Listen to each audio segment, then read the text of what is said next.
everyone.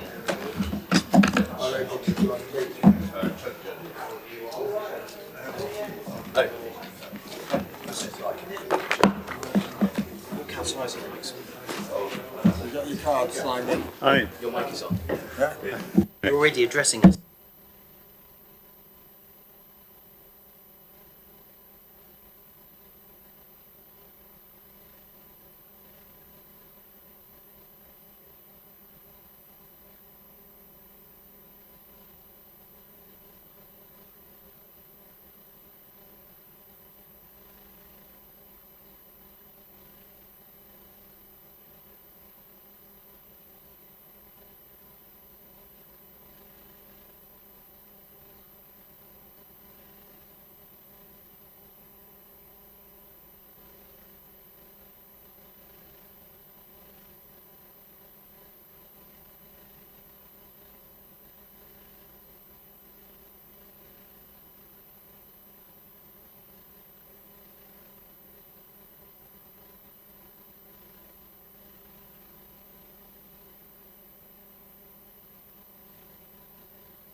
Good evening, members. Please remain standing while my friend James, the rector of God's Own Village, that's Overton, addresses us.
Thanks so much, James. Thank you. Please be seated. Someone going to rush the rest of them in.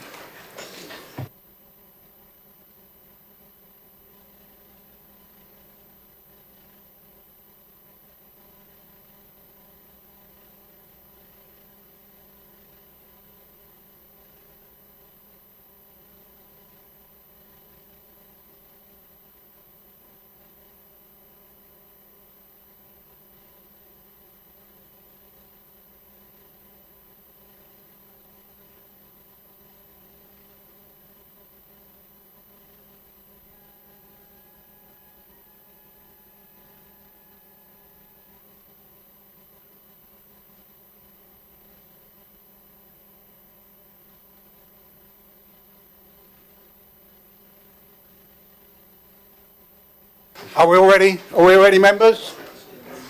Right, let's start. Item 1 on the agenda, apologies for absence. Councillor Harvey? Thank you, Mr Mayor. In addition to on the order paper, Councillor Ashfield and Councillor Katecha. Thank you very much. Councillor Gavin James? All correct and present. Well done. Councillor Minus-Bone? Thank you, Mr Mayor. Councillor Carr in addition to Councillor Perry. And Councillor Ibrahim? Thank you, Mr. Mayor. Councillor Lee. Thank you very much. Item 2 on the agenda. Are there any declarations of interest, members? Councillor Fell. Thank you, Mr. Mayor. On agenda item 9, the capital programme, para 513, I am a member of Basingstoke Indoor Tennis Centre where it's proposed to put these paddle courts. Thank you. Thank you very much. Item 3, I have the minutes of the meeting held on the 18th of December 2025. Are you happy that I sign those as a true record? And have we got a seconder? Seconded. Okay. All agreed? Okay. Right. Announcements. 4. I'd like to ask you all now to observe a minute's silence for past mayors Martin Bierman and Sean Keating and former chair of Standards Committee Verity Moakane. Okay. Can we have a minute's silence?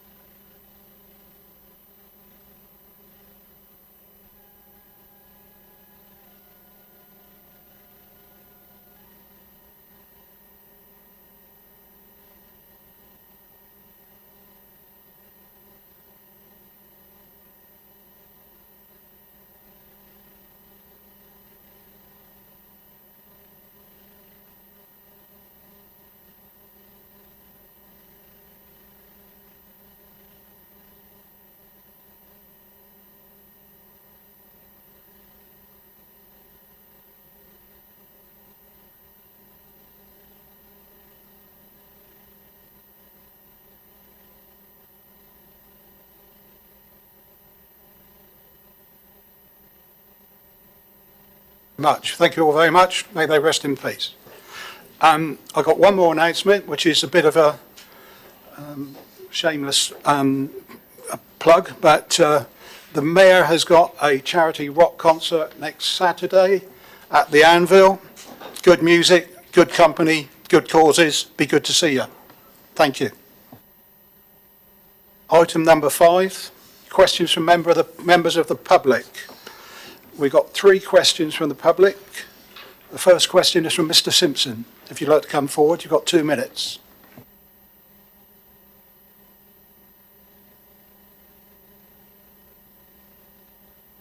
There you go.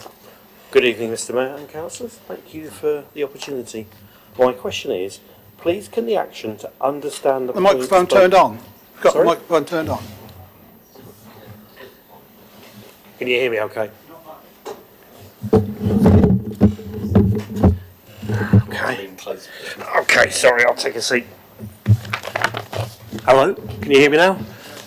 Good evening, Mr. Mayor and councillors. Thank you very much for the opportunity to ask this question. Please can the action to understand the points below be added as a work item for the next Regeneration Scrutiny Committee meeting in July?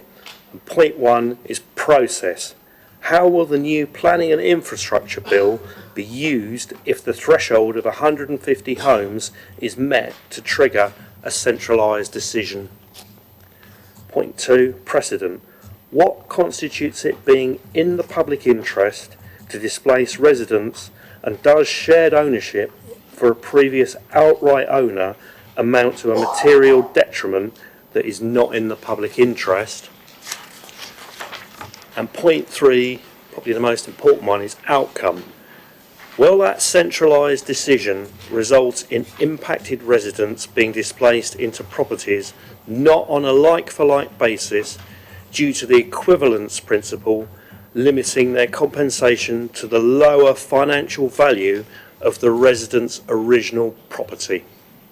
Thank you very much. I'll ask the Cabinet Member for Strategic Planning and Infrastructure to respond. Thank you very much, Mr. Mayor, and thank you very much, Marcus, for the question. You raised some interesting and very complex points, and I absolutely agree that the committee is the right space in which to explore them properly. It gives them enough space to actually have a proper debate around these issues. As you might be aware, as the portfolio holder, I don't have the right to set the agenda for committee meetings. That responsibility falls with the chair of the relevant committee. However, as far as I'm concerned, I support this. So if the chair decides that they want to add this to the agenda, then they do so with my complete support, and we can ensure that we produce the relevant officer reports. Marcus, do you have a supplementary question? Can I just ask the chair of the committee, is everything clear in that question? And would any of you like a copy of the reply I had back from the Ministry of Housing, Communities and Local Government that basically explains all the legal jargon behind this? Because I've got a very, very good reply that covers it all off, and if anybody would like a copy, please let me know and I'll share it. Is that back to you? Yes, I'm very happy to discuss it with the chair of the committee, who's standing. I'm not sure, Mr. Mayor, if the chair is allowed to answer. If he is, but yes, Yes, all fine from my perspective. Definitely. Yeah. Thank you, Mr. Mayor. Councillor Dillon. I agree, Marcus. The impact of the Planning Infrastructure Bill is a concern, and the issue of centralised design over local planning, where there are plans for 150 plus houses, is very much an issue that does concern me and residents. I think also, obviously, the issue of CPOs, when compensation is based on the value of the existing home, it is a concern where the equivalence of the financial value of the home affected isn't enough to enable residents to buy a home of equivalent size and type. And I think, the offer of maybe shared ownership and things like that, where homes wholly owned is a concern, where it could be deemed as a material detriment if you're offered shared ownership. So, I would be pleased to ask officers to clarify the council's position and make a presentation at a future meeting at my committee. Thank you. Thank you. You happy with that, Mr. Simpson? Yeah, Thank you. Right, now we're waiting for Shibaji Sheshneth. You've got two questions, Shibaji, so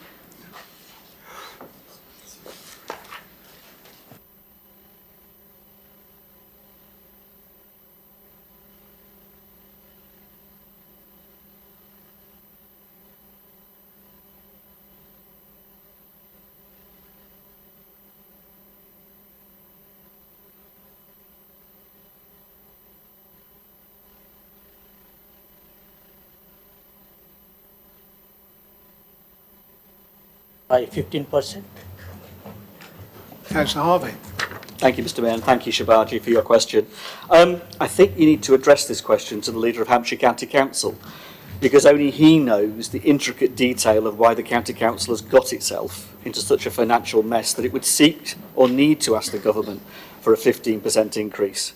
We know the headline figures that have been published, but you need to know to ask them to hold them to account for the decisions and the decisions his cabinet have made and his colleagues. Now, we know that the County Council froze its council tax for a number of years. That took millions out of its base budget forever after. That was a political choice, and it's had lasting consequences. We know that they have not transformed their services, and as such, inflation and service pressure in social care and SCND has been a real concern for many residents. We know that the County Council is cutting services like the library, buses, and they're selling off education land. We know that the government rejected the idea of the 15%, just like they did last year. And we know that the County Council Cabinet chose not to put that to a referendum and have instead chosen to use their reserves to bridge the gap, just like they did last year. So I look forward to you putting the question to the leader of the County Council, because I like you, look forward to hearing what his answer to that question is going to be. So, sorry, you have a supplementary, sir. yes, I have. Just like they still can do by calling a referendum, or will they ask them to do so? Thank you, Shibaji. They have chosen, as far as we understand it, not to call a referendum. They've chosen to use their reserves. And I think if I've got my figures correct, and I stand to be corrected by those people who were at County Council this afternoon, the budget gap was the best part of £102 million this year, and is projected to be thereabouts £230 million next year. Okay, thank you. Thank you, sir. You're on your second question now. Yes, please, yeah. I hope, I live in Brighton 11 years, since 2014. I have, is our Brighton councillor also listening to me. The Basingstoke has big problem with potholes. One of my local councillors in Brighton Hill says we had over 100 potholes appears in just one road, we call Sullivan Road. In the first two weeks in January, another with photographs next to newly painted in yellow line over a pothole. So this third one went in the south today about it, and I am sure that other councillors representing others wards have similar issue, as there were over 5,000 complaints about potholes in just 1 week, and it in of the January. The leader of the council, the leader of the county council has said that Hampshire Highways doesn't have enough money to fix our roads. He has our leader of Basingstoke and Dean raised this issue with county counterparts.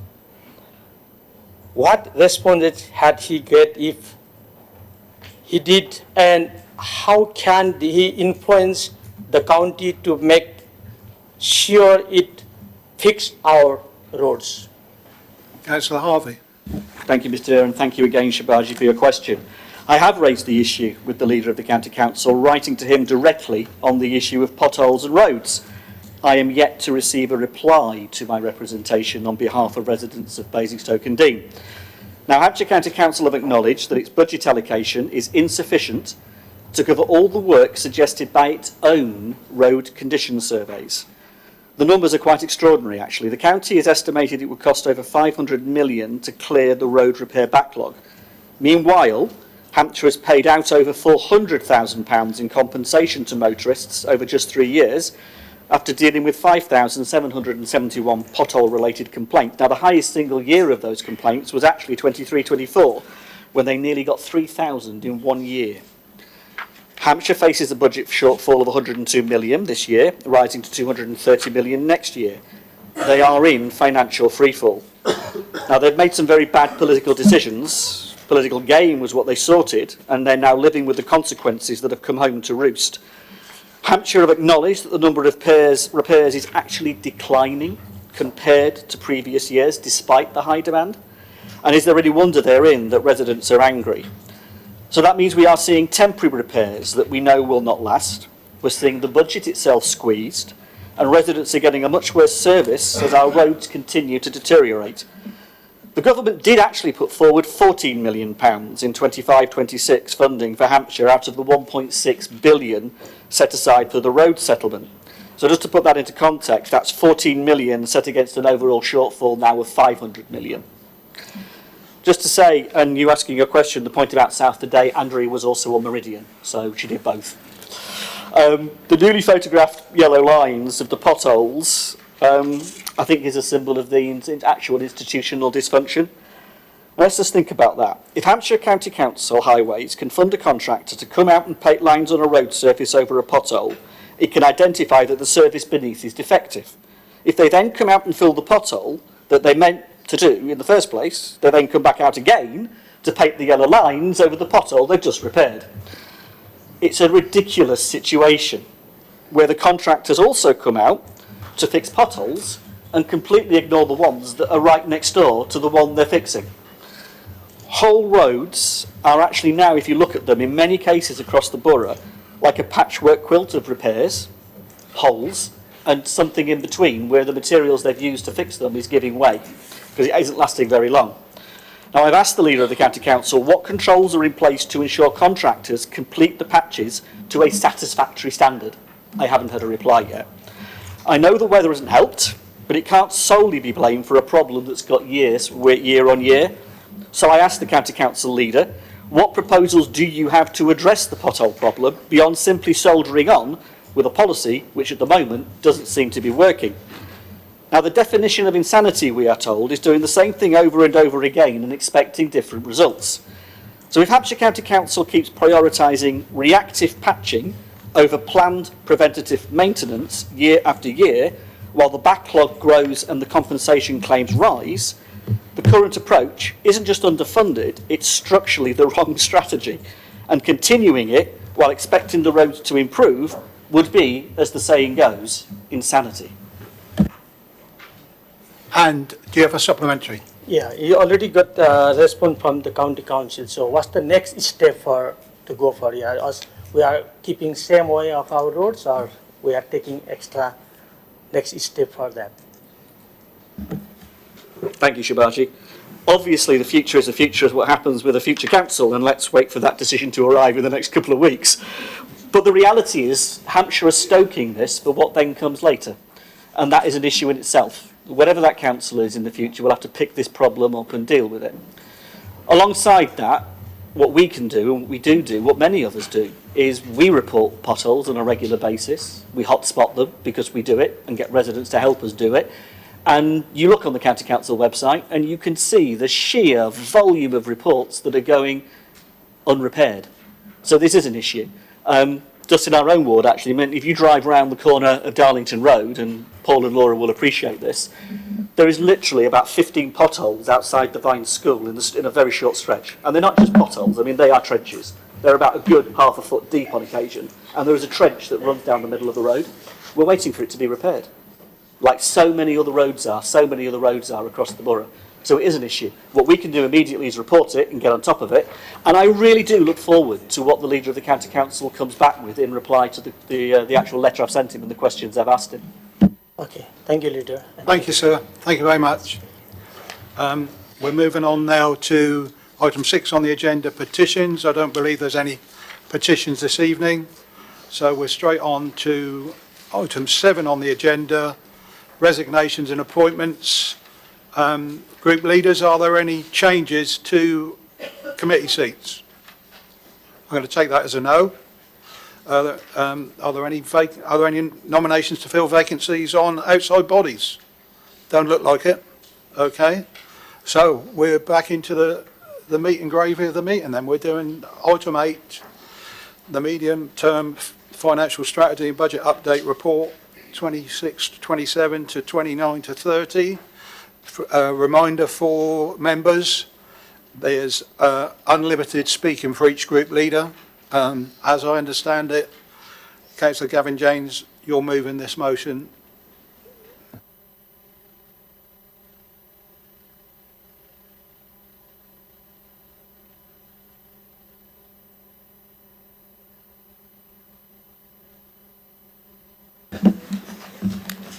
Good evening, Mr Mayor.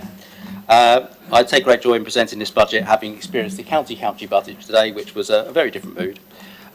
First of all, I think before we start, I think we should congratulate Team GB's success at the Winter Olympics. A number of gold medals for a country that isn't usually suited to the Winter Olympics. The great news is, thanks to this administration, we now have a fully refurbished ice rink, and hopefully that means in future years, someone from Basingstoke will be picking up a medal, and that's something we can all look forward to. And I'll stay on the theme of the Winter Olympics because apparently the Prime Minister enjoyed it, not just the medals. Apparently he's very much into the half-pipe snowboarding. I don't know if you've seen it, Mr Mayor, but apparently you zigzag from left to right and you get a point for every U-turn.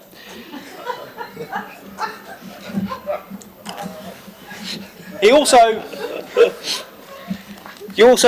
quite enjoyed the figure skating. As you know, you have to skate on thin ice, which is something he's getting used to.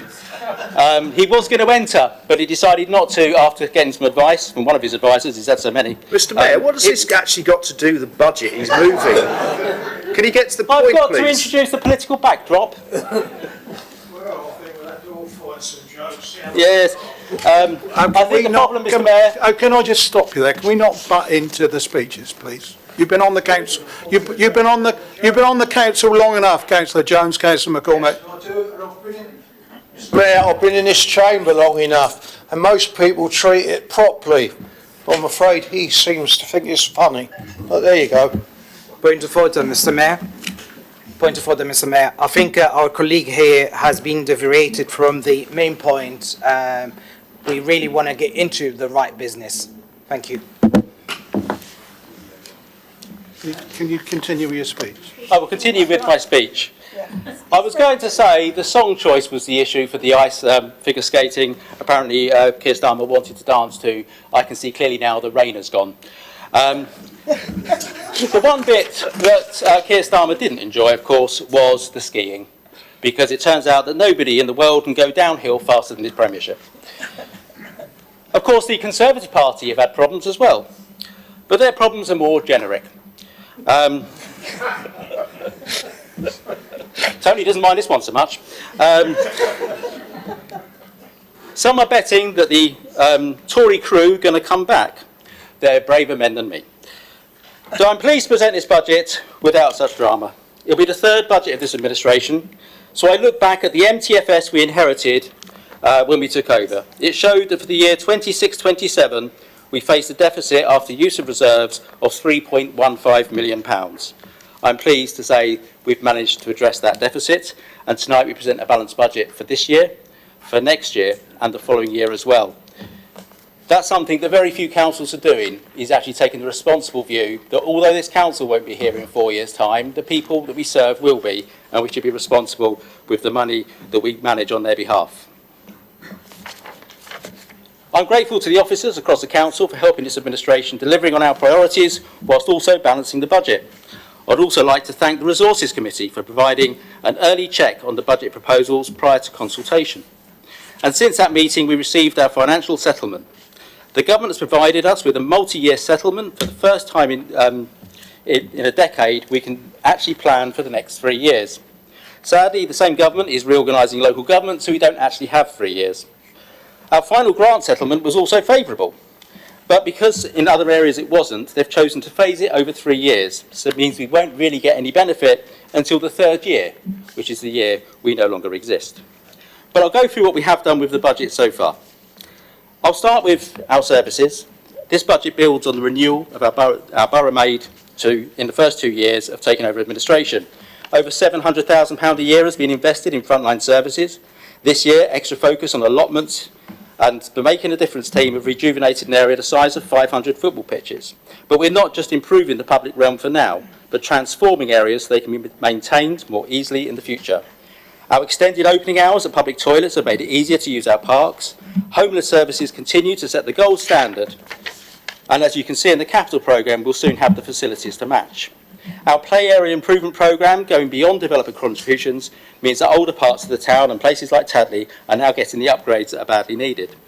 This budget builds on that success, and this year we'll see further investment in cleaning with jet washing and deep cleaning, which we know can change the feel of an area. This year has also seen the introduction of food waste, a smooth introduction ahead of schedule and on budget. We're already seeing a reduction in residual waste ahead of the next phase in service modernisation. We've made a budget available for next year within these proposals for those families who will struggle with smaller bins as we modernise the bin service. That's it. Right. In terms of partnerships, we recognise what we can do by working with partners. With LGR on the agenda and the Council's need to deliver a wider suite of services, those relationships will matter more than ever. That's why we've restored community grants to voluntary organisations, and when the County Council made the CAB homeless, we stepped in to support them, helping them deliver in communities. This budget will increase the grants to these organisations in line with inflation, along with closely working with partners to tackle poverty being developed. In relation to inclusion, I will say a bit more, because the budget consultation responses were generally really positive, but there was one that seemed to suggest otherwise around the topic of inclusion. I don't think it applies to anyone in this chamber, but some of those outside the chamber who may wish to come in probably need to understand what it means. The comment about EDI and suggesting it was a waste of money. We're proud to be an inclusive organisation. It means we can attract and retain the best officer team, making us more productive, more efficient, and deliver value for money. But EDI also influences the way we deliver our services. Recognising that those with ill health, disability or old age can't put their bin out means we have a register of people that need support, so we get to take their bin out for them. That's what EDI does. And as we become increasingly online, it's important we don't exclude those that aren't engaged in the digital revolution. And so we have a phone number still. That's EDI too. And our veterans. Switching to a civilian life after years of routines and orders can be made even harder by the trauma they've suffered while serving our country in dangerous places. When you're trained to be resilient, to be a survivor, you don't always seek the help you need when you need it. An open door is not enough. This council provides an outreach service for those in need. That's EDI. And recognising that people seek community, and those who are isolated or vulnerable to exploitation by extremes. Forces of division and hatred seek civil unrest that can destroy the reputation and economy of an area. EDI is our most effective defence against that. And how much does it cost?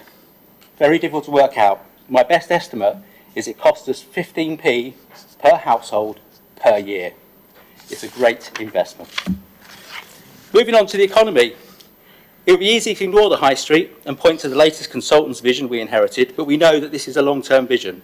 So we've improved street cleaning regime in the town centre, made improvements to the public realm, replacing street furniture and giving out grants for small businesses so they can update their shop fronts. A scheme that also extends to rural areas where business matters too. We've also supported rural businesses with training, and none of that work stopped in this budget. It's important we build the resilience of our local economy.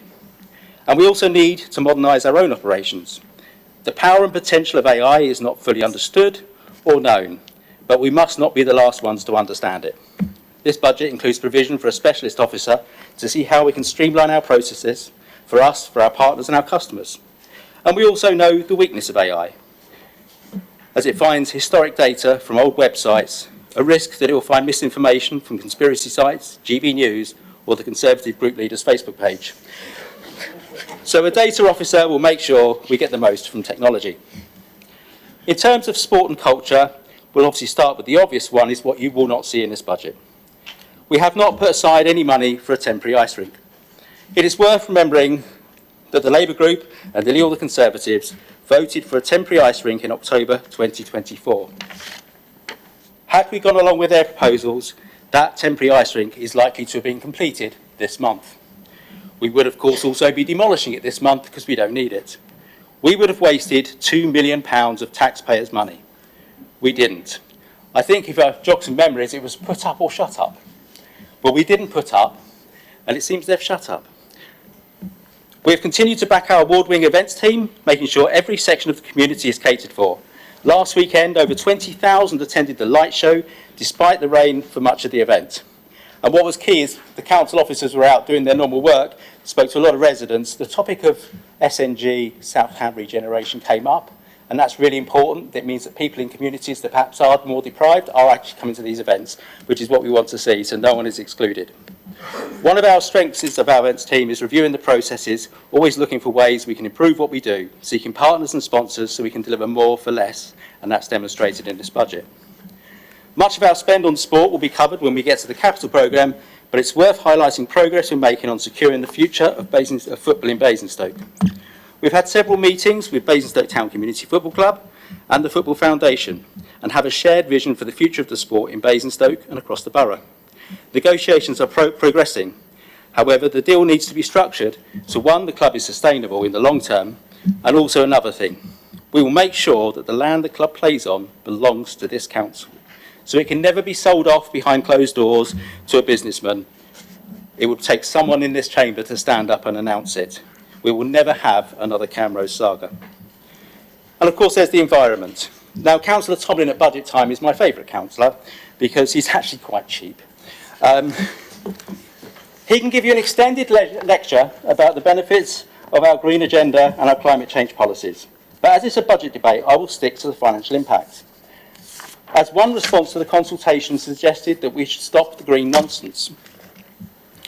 Only the less informed think that cutting net zero policies would magically save millions of pounds.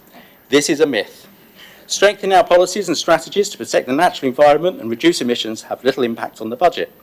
To improve biodiversity, we've planted 750 trees. They soak up carbon, they don't soak up funds. Our programme to install solar panels on community centres is now mobilising.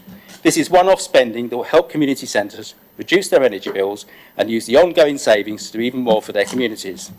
They absorb energy from the sun, they don't absorb funds from our budget. And we've delivered EV charging points in every ward, but the electricity is charged to the user to have no ongoing cost to the budget. The only reoccurring spend we have is our green team. They've delivered advice to 10,000 residents and businesses, helping them reduce their energy bills, and also securing £6 million in grants that have come into the borough, which is far more than they cost. So if anyone tells you on the doorstep that we can't afford to do the green stuff, tell them they're wrong. We can't afford not to.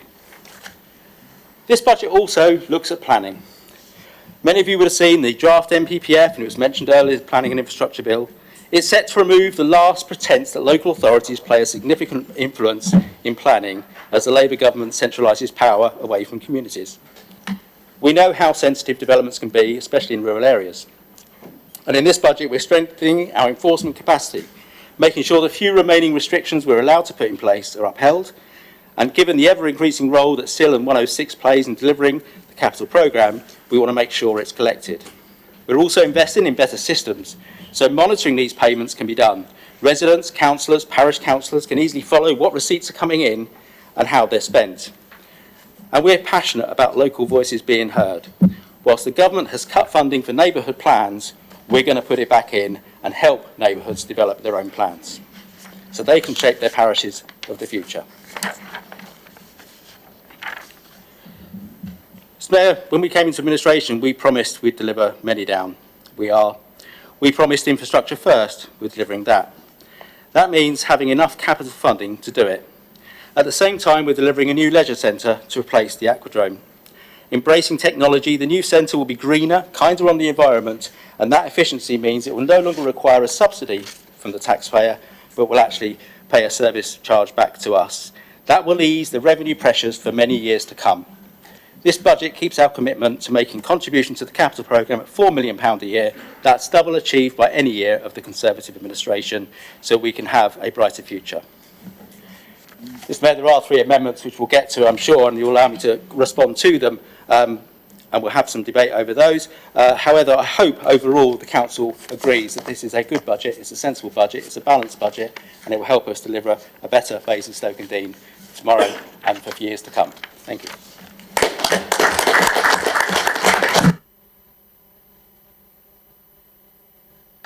Thanks very much.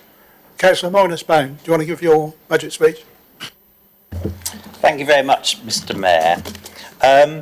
No jokes from me, because I think this is an incredibly serious matter, because budgets, like the document we have in front of us, Mr. Mayor, they show our council's priorities, they show how disciplined this council has been financially, and they show whether a council truly understands the scale of the moment that we're living in right now.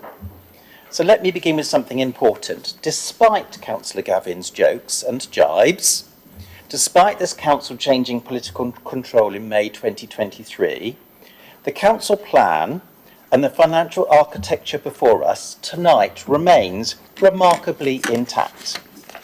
Councillor James makes many comments about balancing the budget for 3 years. Well, actually, I think we can see with the documents in front of us that a lot of that has been down to interest rate increases, commercial rent negotiations and re-gearing, and financial settlements in our favour.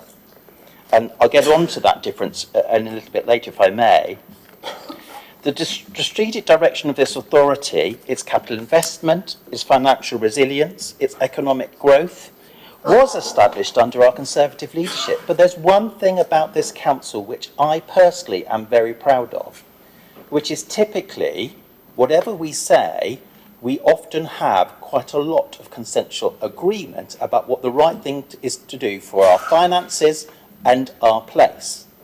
I suspect that's why many don't appreciate Councillor James's comments. The reserve strategy remains intact.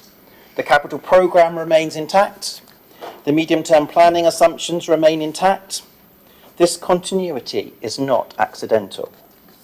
It demonstrates that what we put in collectively was not ideological, it was responsible. And it underpins everything about our council today. Indeed, if Councillor Harvey had more time, I suspect, he may have watched the budget meeting at the County Council as I did this afternoon. And I'm going to quote a Lib Dem group leader, but not the one we have amongst us here tonight. I'm going to quote Councillor Keith House from Eastleigh, who was extolling that for decades, enlightened leaders at Basingstoke and Deane have used property investment to benefit residents, to the tune currently of £20.5 million in commercial rents. It is for this reason we have papers in front of us today that can include a new leisure centre with a price ticket of £60 million. Often in this council we talk of big numbers. Well, I think we need to be clear about this investment, while others around us are looking at if they can afford to build new leisure centres, close them down, or see what they can build for perhaps £8 to £10 million. Indeed, looking at all the research, it looks like this will be the most expensive leisure centre a council has built in the last 10 years anywhere in this country. The budget papers show us that the core spending power of Basingstoke and Deane has gone from 19.5 million this year to 23 million, in excess of 23 million for 28-29, an increase of over 3 million. I don't decry it, but I do want to say that sort of money, that sort of increase, the settlements, the interest charges, the commercial rents, quite rightly puts us in an enviable position to have a 3-year budget forecast that is balanced. This tells us currently our finances remain strong and allow us to have that balanced budget. I want to acknowledge, because I don't want to be party political, I want to acknowledge the good things that this council does and what this budget does for our place. It is important to recognise in the papers in front of us that we have articulated that we want to replace the West Side Community Centre, and I suspect the community of Buckskin and South Ham will appreciate that with everything that's going on with their regeneration. I've certainly heard those residents asking for that reassurance and asking where we are and why haven't we said it yet. I note with interest that other community centres, one at Basingstoke Golf Course, and one at Oak Ridge West in Norden are to get 800,000 and 400,000 from BDBC SIL funding in addition to their allocated Section 106 funding. I wonder, to make it very ward specific, as a councillor in Sherborne, St John and Rooksdown, whether we will see the same level of generosity from the Basingstoke and Dean administration when we have Section 106 for a new community centre that only has 800,000. I wonder if the administration is worried about the accusation that I have already heard in the wings of this council about favouritism. Hopefully that will not be the case. It is also a positive revelation to have in front of any meeting of this council a significant investment in Downgrange that lists many sports. For the first time, it doesn't mention golf. I congratulate the administration for this, finally. Our amendments, I just want to touch on slightly because it does matter in the context of this council. We've heard so far already, and I'm sure we will hear again, some very, very big numbers. That matters for our amendments because typically what we do as opposition groups is we put forward amendments which, in the scheme of things, are really, really small but matter to our residents. Our amendments demonstrate that not because the budget is reckless, because it's not because leadership means asking for us as opposition, can we do exactly what Councillor Harvey used to do in opposition? Can we do more? Can we do it quicker? Can we think about different people? Can we hear different voices? Well, what we're asking for is to use a tiny bit of our money to support residents and businesses when they tell us they are facing real pressure, so they can feel the benefit from our very strong finances. We've put one in, and you'll hear from my colleagues on one about short stay car parking and putting back the free 1 hour. Something that was raised exactly 364 days ago. I am not going to apologise that it is not that different from the budget amendment that our colleagues voted down last year. I hope that that notice is enough for you to act, because this free parking is there to encourage a coffee, a prescription, a parcel collection, to browse in an independent shop. Short visits create footfall. Footfall creates vibrancy. Vibrancy sustains confidence. And Basingstoke ultimately is a place of confidence, hope, and lots of really good things. And let's be clear, there's a lot going on. The structure of our hospitality has changed, and many businesses in our town centre that we think of town centre businesses are really heavily reliant on delivery drivers collecting orders and taking them to the suburbs or even our villages. This trade is keeping restaurants afloat. Making it easier for drivers to collect food orders is not a gimmick. It is a targeted bit of economic support. And I hope it is something that you will choose to support for reasons that are good for our place, our residents and our businesses. We will always also propose a business rates hardship fund. Why is that?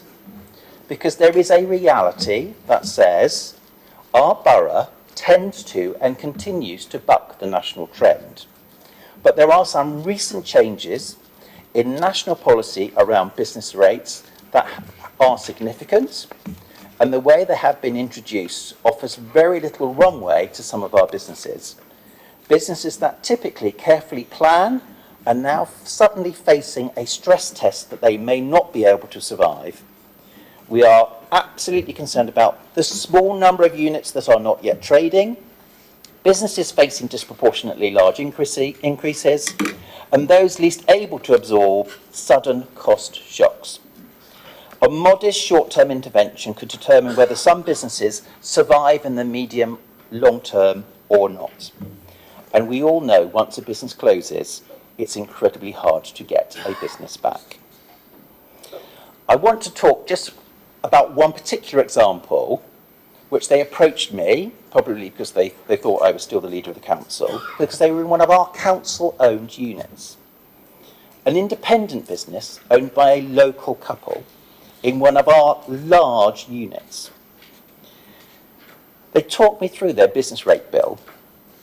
Whilst they were fitting out their unit, for a few months, their business rates were nearly £15,000 while it was empty, while they were still putting the shelves up, painting it, stocking, all those great things. The thing that they found most difficult was the national discretionary scheme for retail meant they got 75% discount, but only when they opened their doors. I get that is very relevant and a massive incentive if you are a town that has a very high vacancy rate, but that is not us. That, which we have talked about lots of times in this chamber, Mr. Mayor, will only incentivise large chains to come to Basingstoke because they are the only ones that can manage that type of finance. So I just want to be clear that generally we're very supportive of this budget. I'm not going to have a go at it. But tonight's debate cannot stop at this financial year. It's already been commented on that we're going into local government reorganisation. We will move into a larger unitary authority, as we've already said, structure to be announced. That means adult social care pressures, SEND growth, school place planning, school transport. We're going to have a mayor or a combined authority, but other people doing regional decisions for us so that we have to deal with strategic outcomes. And what appears to be greater centralised conditions from Whitehall for any funding that is coming our way. And those pressures that I've listed are structural. And let me illustrate. We've talked about potholes, and I think we should all be rightly frustrated by potholes, but I think we should be frustrated about something much more than that, which is, there is of course a weather issue. We can't blame weather completely, but we do need to understand what climate change means for our place. This year, in January, in North Hampshire, not the county, our rainfall has been 200% of the long-term average. In February already, we were in excess of 160% of the average rainfall for February. Water enters cracks, freeze-thaw cycles expand fractured surfaces, heavier vehicles, SUVs, lorries, electric cars, they all accelerate wear. And I'm sure if you've gone down any of our rural roads, you will see what that means for haunches with HGVs and wearing stuff away, but nobody wants a bigger road. So let's talk about scale. We know we're heading to a future where 5% of Hampshire's population will be over 80. SEND demand is rising. Adult social cares continue to accelerate. That, Mr. Mayor, is a really easy thing to say. But I wanted to put it into context as far as what that means when we're talking about enormous numbers. The leader of the county today showed how that additional rate of new people needing support for funded care beds, currently an additional 45 people per month, instantly wipes out the maximum 2% increase in the adult social care precept. It's gone. It's exceeded. These services are legally mandated, and if someone qualifies for care, the county, soon to be us, Mr. Mayor, must provide it. That is our context. That's why we should look really carefully at what 28 to 29 means, because it won't be our money, it'll be put into the new unitary. I also feel the need to correct some things that have been said very recently, and including shared in this chamber already this evening, because those things are really important to get right. It's already been mentioned that perhaps the county hasn't taken the benefit of money that's been offered to them, something that Councillor Harvey, you've just repeated. Well, that is a very serious claim, that millions that have been offered by central government haven't been taken by local government in Hampshire. So I just want to be clear that these millions that have been banded around by our local MP in Basingstoke, that have been repeated by others in this chamber, it's not true. Zero has been offered to the county council, not a share, not a partial allocation, not a pretty penny. Zero. So when we read about large sums of money going to the county, it's easy for them, and quite rightly for them, to assume that Hampshire must be benefiting. That is not true. So, let's just talk about what this really means for us in Basingstoke-and-Deane. We are what is, in effect, a very tightly difficult multi-party council. I think it's important when we talk about finances in local government that we understand what that means. We are uniquely fortunate. We have Labour-controlled Haringey, Liberal Democrat-controlled Shropshire Council, independent-run Havering, Reform-controlled Worcestershire, all getting 30 million, 60 million, in one case, 120 million pounds worth of support. So I think we need to be really careful that we don't weaponise that, because the funding between local government and central government is at a very precarious stage. That's not a rhetorical point, it's a funding reality. We are not insulated from it. It is coming our way. We are committing to a 60 million new aquadrome. Long awaited, well deserved, but I think we would all agree, eye-wateringly expensive. It will be the biggest thing most councils have spent money on. It'll certainly be the biggest thing that we have spent money on. This materially reduces our reserves, and whatever the challenges are at Hampshire County Council in 2028, they will be heading our way. If the County Council does need to issue a 114 notice, I'm going to quote another opposition group leader, which is Kim Taylor from the County Council budget meeting this morning, that says it's time for a grown-up conversation. This is not a time to weaponise something like a 114. And let's be clear what a 114 notice is. It's a formal notice to state that the expenditure will exceed available resources. The serious and sensible position, as quoted by the Labour group leader at the County Council, is to accept it as a demonstration of the funding formula being flawed and hope, in her words, and I quote, the government will realise the need to stump up some money. That is what we need, because suddenly we're in for the biggest stress shock we have ever experienced, when it is no longer just our money and our liabilities, but those of a much wider local government family. Local government reorganisation, as implemented by this government, is guaranteed to increase council tax. That's what it means for Basingstoke-and-Deane residents. We can take lots of delight about our low levels of council tax in Basingstoke-and-Deane and the amount of revenue that we generate from our resources, whether it be financial or property. But for Basingstoke-and-Deane residents, there is only one thing guaranteed by local government reorganisation, and that is council tax is going up.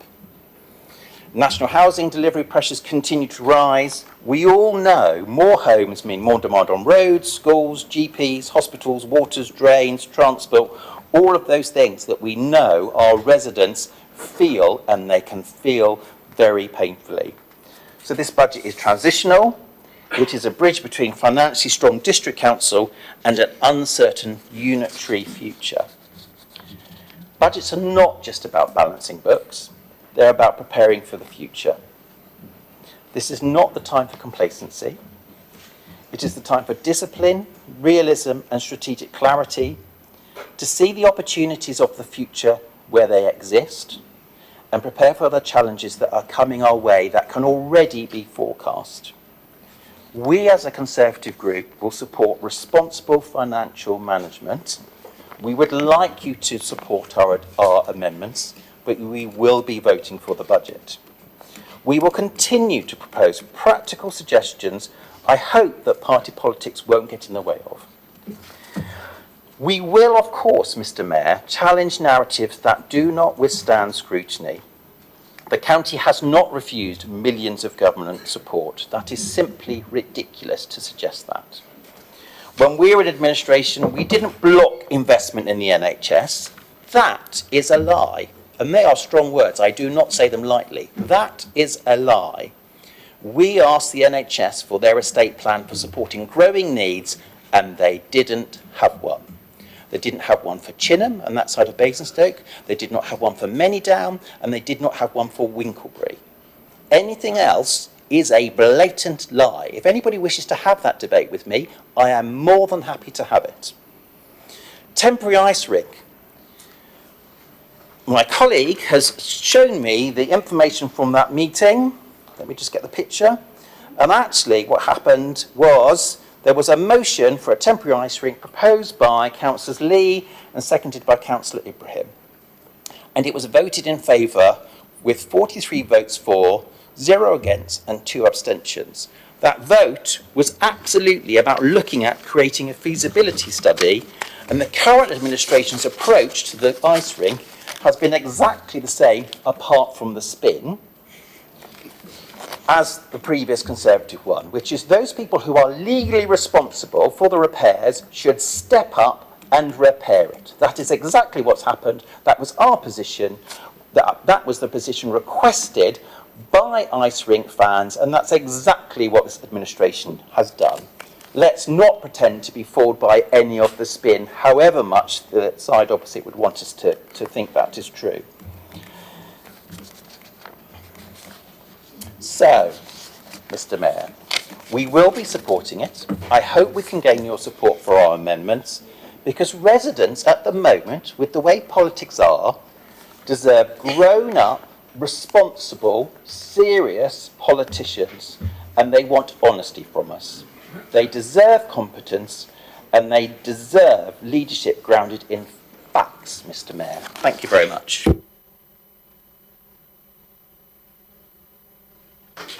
Thank you. Councillor Ibrahim, your budget speech, please. Yes, thank you, Mr. Mayor. I've read through this budget and the whole report very carefully. But before I discuss some of the details, I really would like to address the process by which we arrived here. I'm very concerned about the level of public engagement with the consultation. So the public consultation on the budget received only 66 responses. Let me put this into perspective, Mr. Mayor. My family and my friends' WhatsApp group has more people than this. This is groups where we exchange jokes, greetings for Ramadan or Christmas, and it does much better than this. So I believe we can do better than this as a council. Of those 66 responses, only 26 supported the overall approach to budget. That's not a mandate, it's a whisper.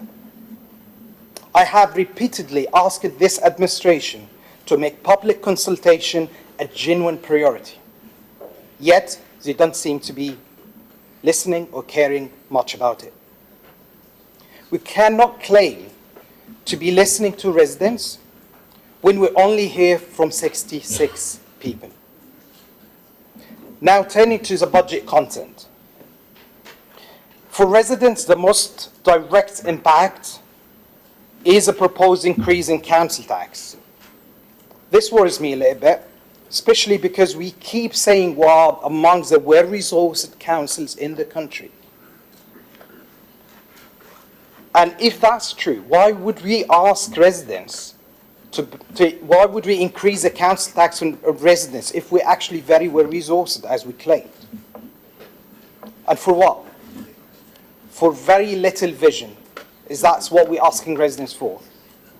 Pay more, not so much vision, not so much ambition. However, to be balanced, I do want to acknowledge some positive aspects. It's good to see the budget continues to be based on the priority-based planning methods, which is something I believe is very important. Budget's money need to be driven and based on the needs of the residents and their priorities. It's also encouraging to see the local government finance settlements and the gradual introduction and transition towards fair funding assessment allocation has benefited us here as a council and residents. This has been introduced by the Labour government, and I'm really glad to see it being rolled out and bringing about benefits. Also, the report demonstrates a good level of risk assessment, and I do agree with the narrative around the officers' track record of good financial planning and management. That competence is why we have a balanced budget before us today. So just to acknowledge the council, the officers' role. That being said, I remain concerned about the administration's lack of ambition for our town, perhaps with the exception of the new role that focuses on exploring AI, which is welcome positive step forward. But apart from that, it really a business as usual budget to me. Furthermore, looking beyond this budget, and I know it might relate more in the next agenda item, but I'll just briefly mention it here as well, because I believe they're all interrelated. I can't see much around clarity, if you like, around the health infrastructure. We have seen, in most recent days, the local MP have urgently have rightly urged the administration to look into the funding, especially developer funding, making sure that any money that comes from developer allocated for the GPs and health infrastructure services. This is what's called infrastructure first. And infrastructure first, GPs and health infrastructure, it does come in a place where the development is coming up, not somewhere else. Not take the money and use it somewhere else. And this is known for all of us. One of the biggest challenges is that managing or finding a GP appointment, being able to secure that, a dentist, and residents, the complaints about residents about building new housing is very much around the lack of services opposed to the housing itself. So we have a solution in our hand to actually fast track that and being able to bring about infrastructure first, but we're actually ignoring that. And I can't see it really coming through, whether in the capital program or in the budget. Despite my frustration, I do recognize the financial reality. And I also take the section 1 of 151 officer recommendation that this budget seems to be robust and balanced. And we need to keep the services running. So therefore, I'll be supporting this budget today just to get on with our business and be able to deliver for residents. Thank you, Mr. Mayor.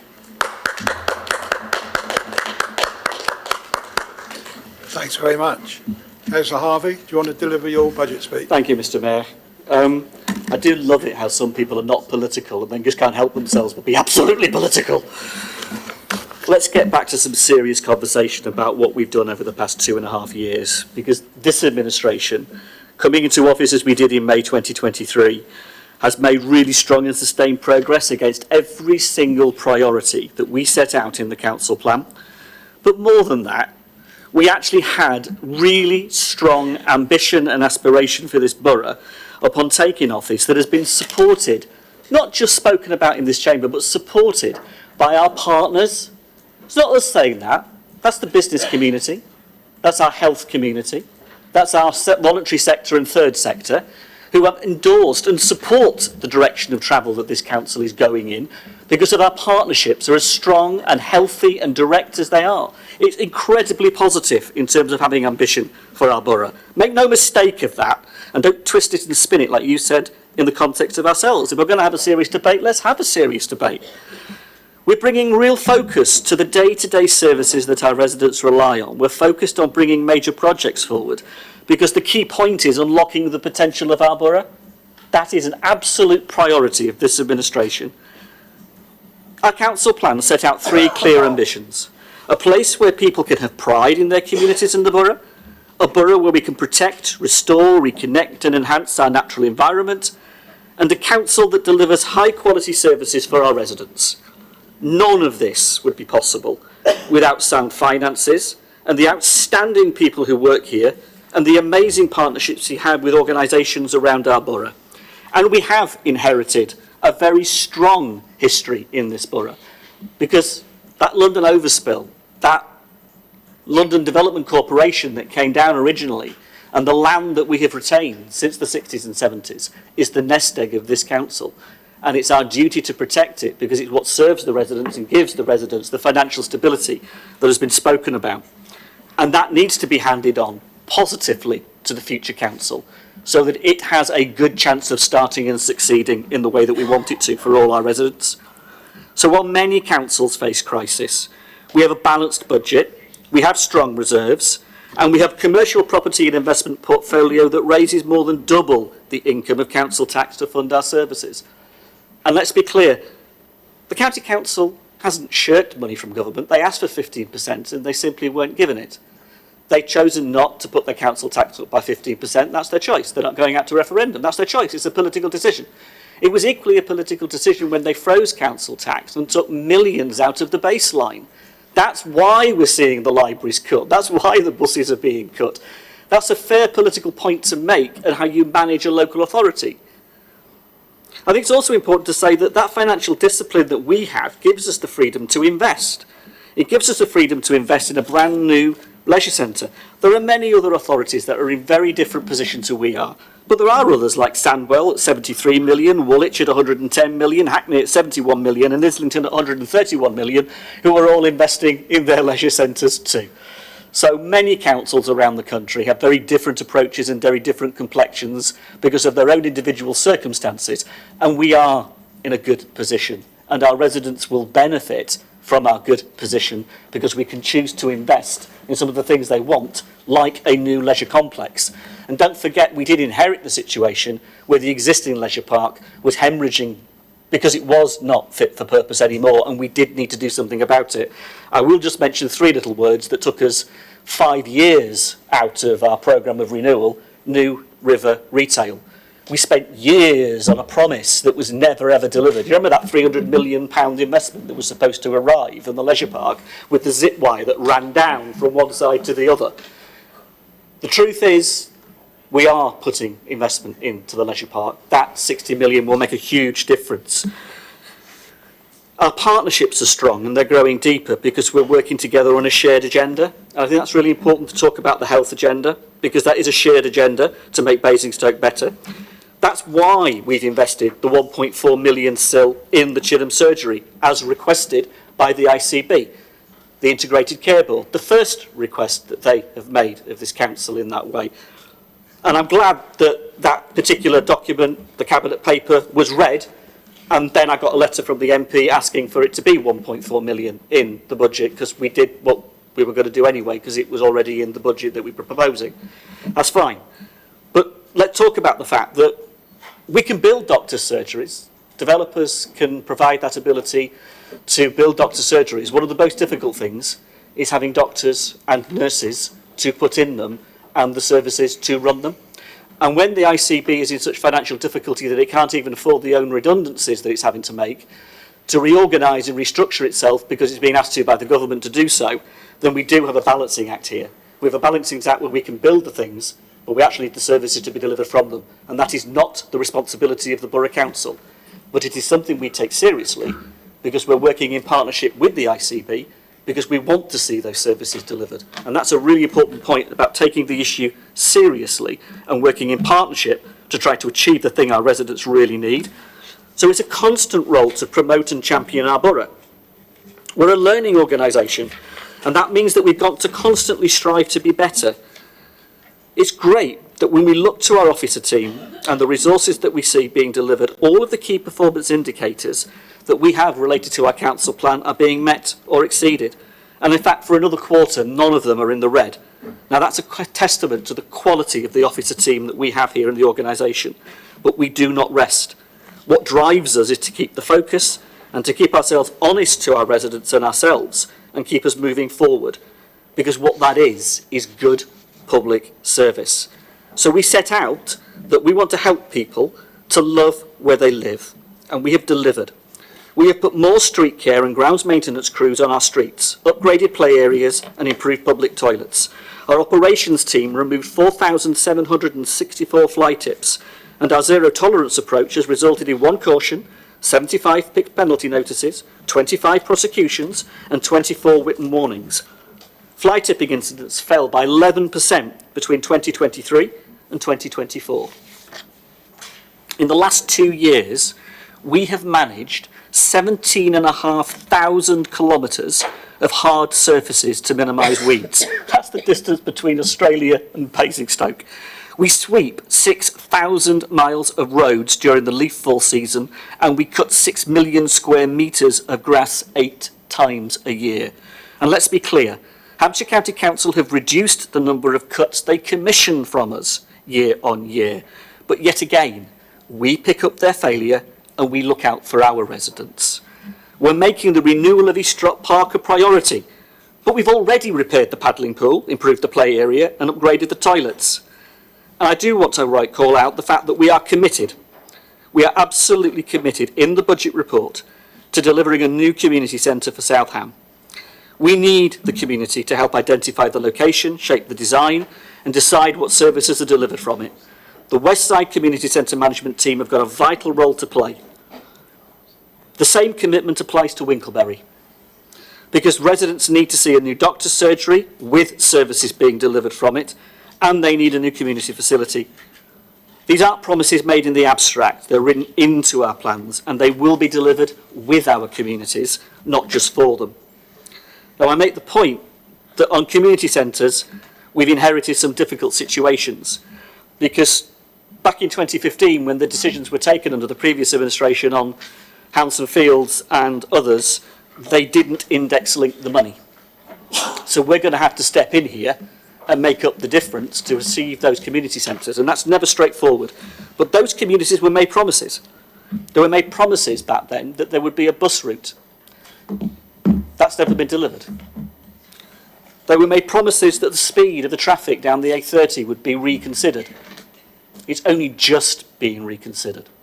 They were made promises about crossings across the road, safe crossings and safe routes to the school. It's our officers here in the borough who are working with the developer, who are working with Hampshire County Council to try to deliver those promises to that community along the A30 that's grown dramatically in recent years because of the building. And that's what infrastructure first should be about. Not infrastructure last in their circumstances with what they're currently living through, but infrastructure first. And having spoken to a number of parents down there who are sending their children 15, 20 minutes down the road to catch a bus that only turns up occasionally to get to school on the other side of town, those are the kind of issues that we do need to deal with.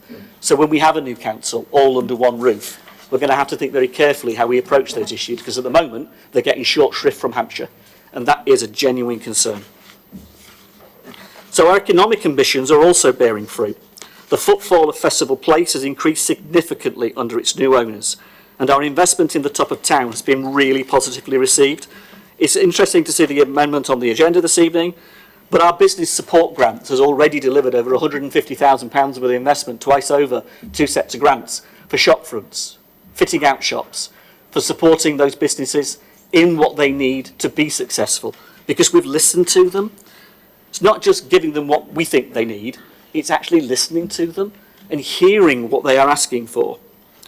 We've also protected the Anvil and the Haymarket through a £1.6 million repair programme that was very long overdue. We've invested 150 in renewing the Willis Museum, the front of the Willis Museum. We've secured the 300 million inward investment, with Great Wolf progressing its plans for the water park.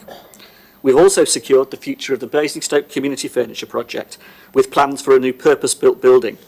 We also secured 24 Swan Street through a new lease with the Kingsclear Youth Performing Arts Centre.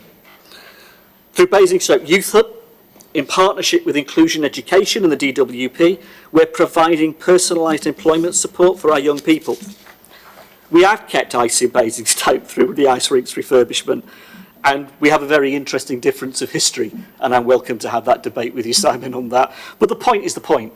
Whatever happened, happened. Right here, right now, the ice rink has been refurbished, the Bison are back playing, and people are using that facility. And that's what they care about.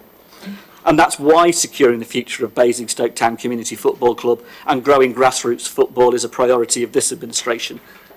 We're also tackling poverty directly through a new strategic partnership, bringing together the public, community and voluntary sector organisations, coordinating action that's going to make a lasting difference to some of the most vulnerable in our town and borough. And that approach has been very warmly welcomed by those partners who see that joined up approach being the way you achieve lasting results for people in the most need. That's why we were firmly committed to the Citizens Advice Basingstoke having the outreach programme that it does in community centres across the town, and why we're determined to bring them back to the town centre. I want to thank the new owners of Festival Place for their support, working with us on this particular issue. And it is an absolute scandal that the County Council evicted them from the library. That's a true position.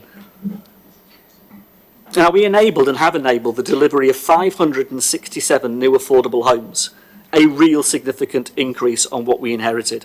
And we're building a pipeline, really importantly, of socially rented homes as a priority. Now that is directly in line with our council plan commitment. We've also purchased May Place with a view to securing the emergency homeless accommodation for our vulnerable residents, with the refurbishment making that facility fit for the future. And just a reflection of what our customer service team do. Our customer service team answered 200,000 calls. They've dealt with 68,000 emails, and they helped 33,000 people visiting our offices. That's the quality of the service we offer. We've given communities more control through neighbourhood planning too, because we put a budget together to support neighbourhood planning. I wish the current government would listen to that about localism and the NPPF, where it's seeking to centralise power rather than localise decision making. We've been re-accredited with the White Ribbon. It's really important. And we've also achieved the Domestic Abuse Housing Accreditation. That is not an easy thing to achieve. And our work to end violence against women and girls is a key priority of this administration and this council. We will apply for the Baton of Hope accreditation too. Because as I said to the group when we met on the day of the Baton of Hope when it came to Basingstoke, we take suicide prevention very seriously and we want to remove the stigma around mental health. So signing up to the Baton of Hope as an organisation is very important. We've also brought our borough emissions down by 25% since 2018, more than any other district in Hampshire. And we are pressing forward with our agenda for net zero by 2045. We've cut our emissions from our bin lorries by up to 98% by switching to low carbon biofuel. We've installed 30 brand new additional EV chargers, over 50 now across the borough, and one in every ward at least. And we've adopted a biodiversity strategy to reverse species decline, because it's not just a climate crisis, there's an ecological one too. And that's why we are really proud and really do believe it's important to deliver on the promise of making Old Down a nature reserve. Now, the decision we took this last month on Little Penwood was the start of a long list of places that we want to protect.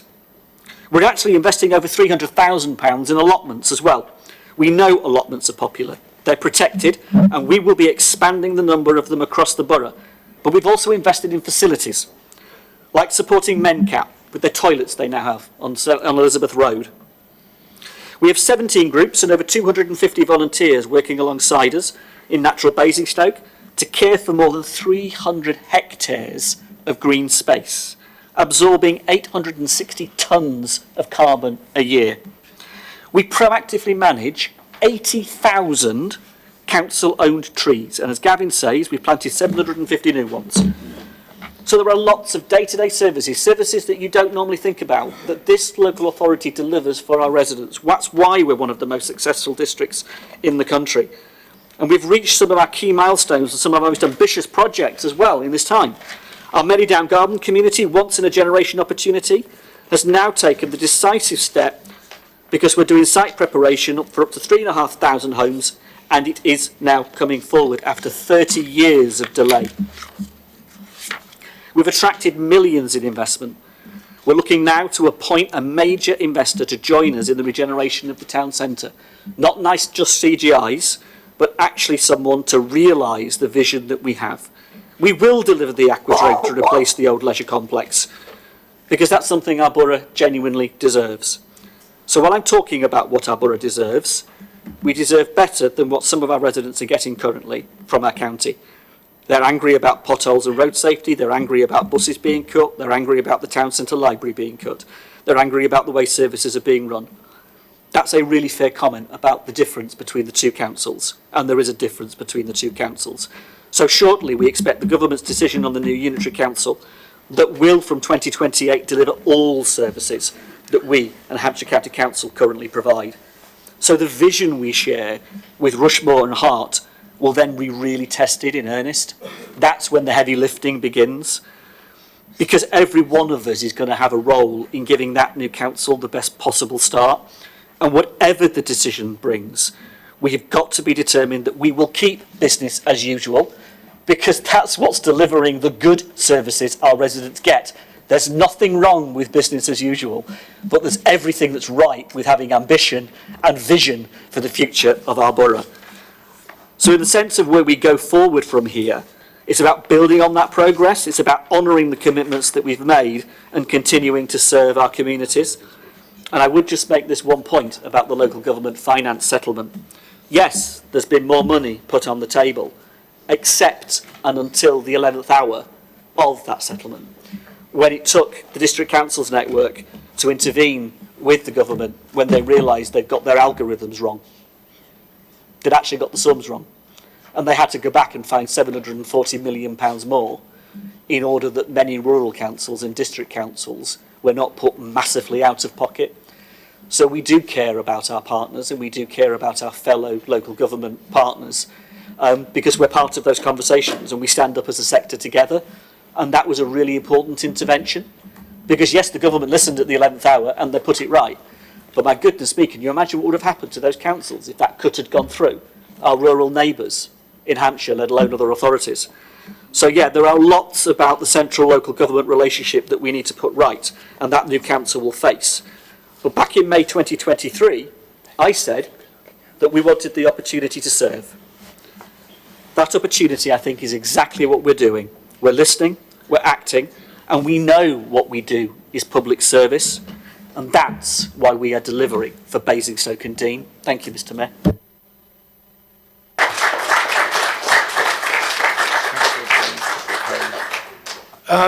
Councillor James, Councillor Gavin James, would you like to propose the budget?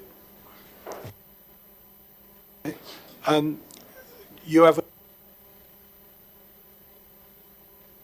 So we'll move then into the amendments that we've been tabled. I'll take them in turn, if that's okay. And I believe, Councillor Basham, you're up for proposal.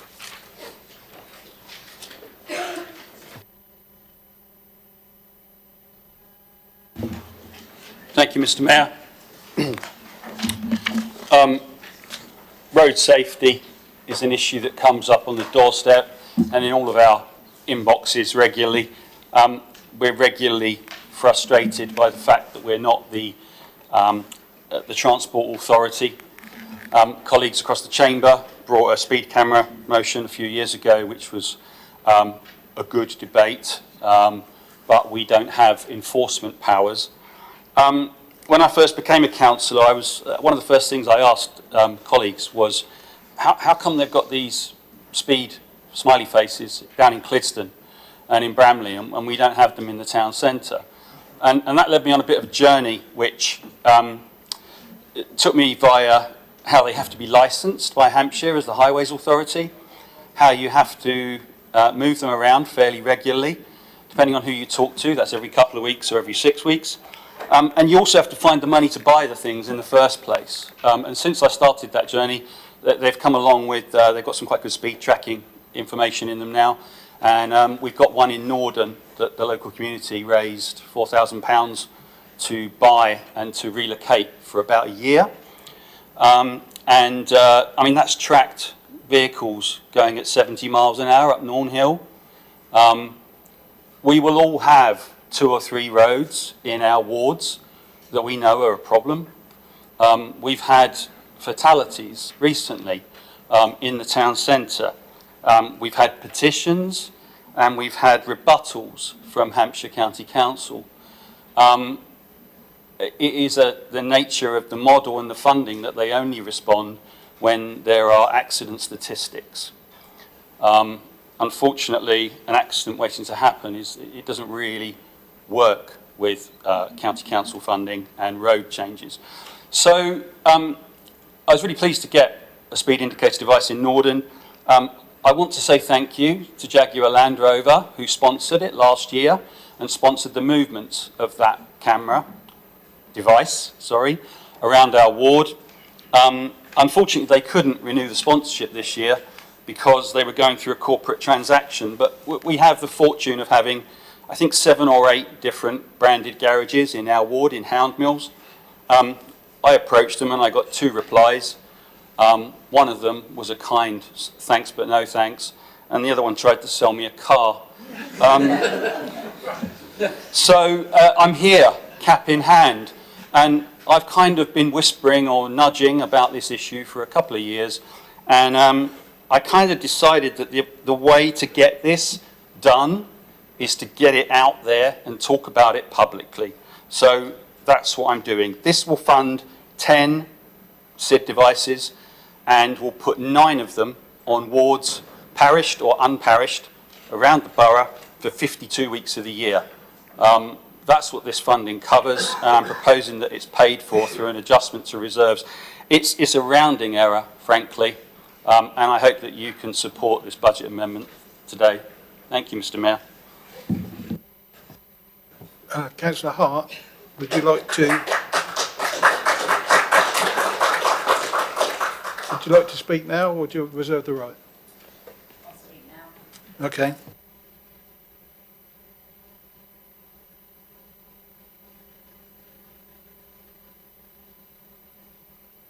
Is it?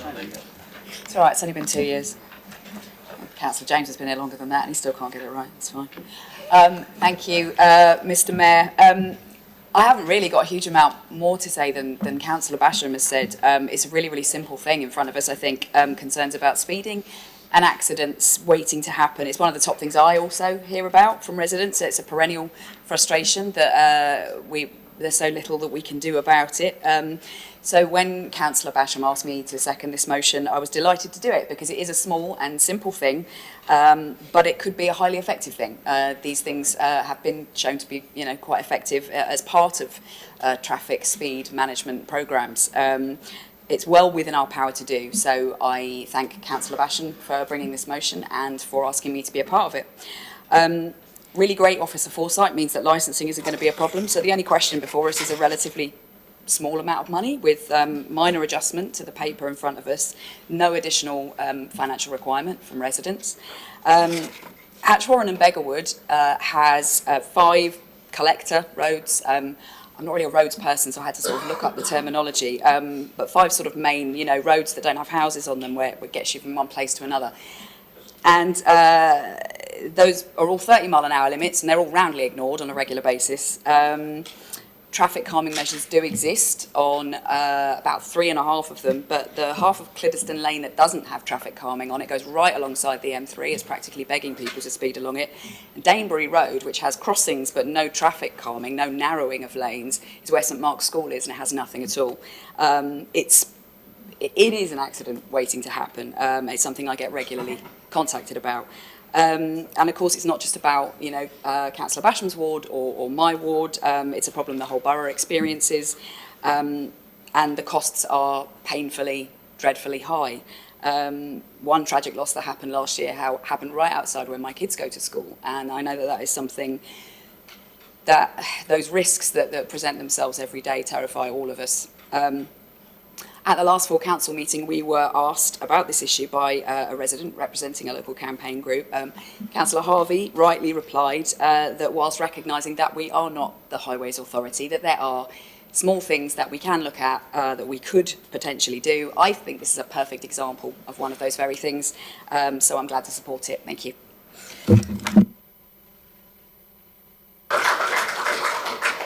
Councillor Tony Jones. Thank you, Mayor. I'm going to support this because I've been trying for a number of years to get these in Southam. And the answer I kept on getting back by, I believe our officers, it might be county officers, they give it to the parishes, but they don't give it to the town. They also say they wouldn't do it because we've got to put the sign on their furniture, i.e. lights and poles, and it's their paths. So we've got no chance of getting it. I think we should be doing something about it. It should have happened a long time ago, in my view. And there's no reason why we can't have it in our town centres and our areas where we've got children and older people crossing roads. A lot of officers, there's no disrespect to them, don't think it's a very good thing unless you move them around. Well, I would disagree because it actually reminds people what speed they're actually doing.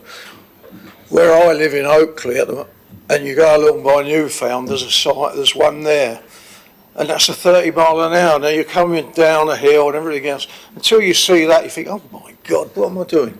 You know, so it does make a difference. So I'd wholeheartedly support that. Thank you. Thank you. Councillor Gavin James. Thank you, Mayor. We will be supporting this amendment, eminently sensible amendment.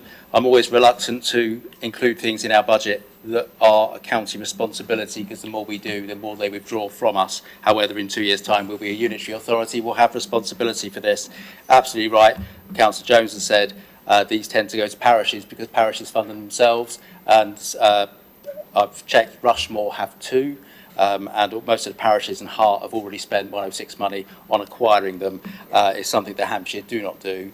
They do charge for an assessment, site assessments, and they are most effective if they're moved on a regular basis. But I know this is a Councillor Basham motion, so he would have gone through in fine detail the Hampshire County Council policy updated 2025, and also I know that he's been around the council checking all the numbers add up, and so therefore it's being well researched. So certainly we'll make the budget available, the £40,000 a year available to do this, and get as many as we can installed and moved around the borough as soon as we possibly can.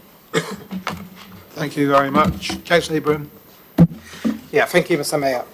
Let me start by thanking Councillor Basham and Councillor Hart for bringing this amendment forward. I believe it's highly needed. In my wards, there has been accident last year.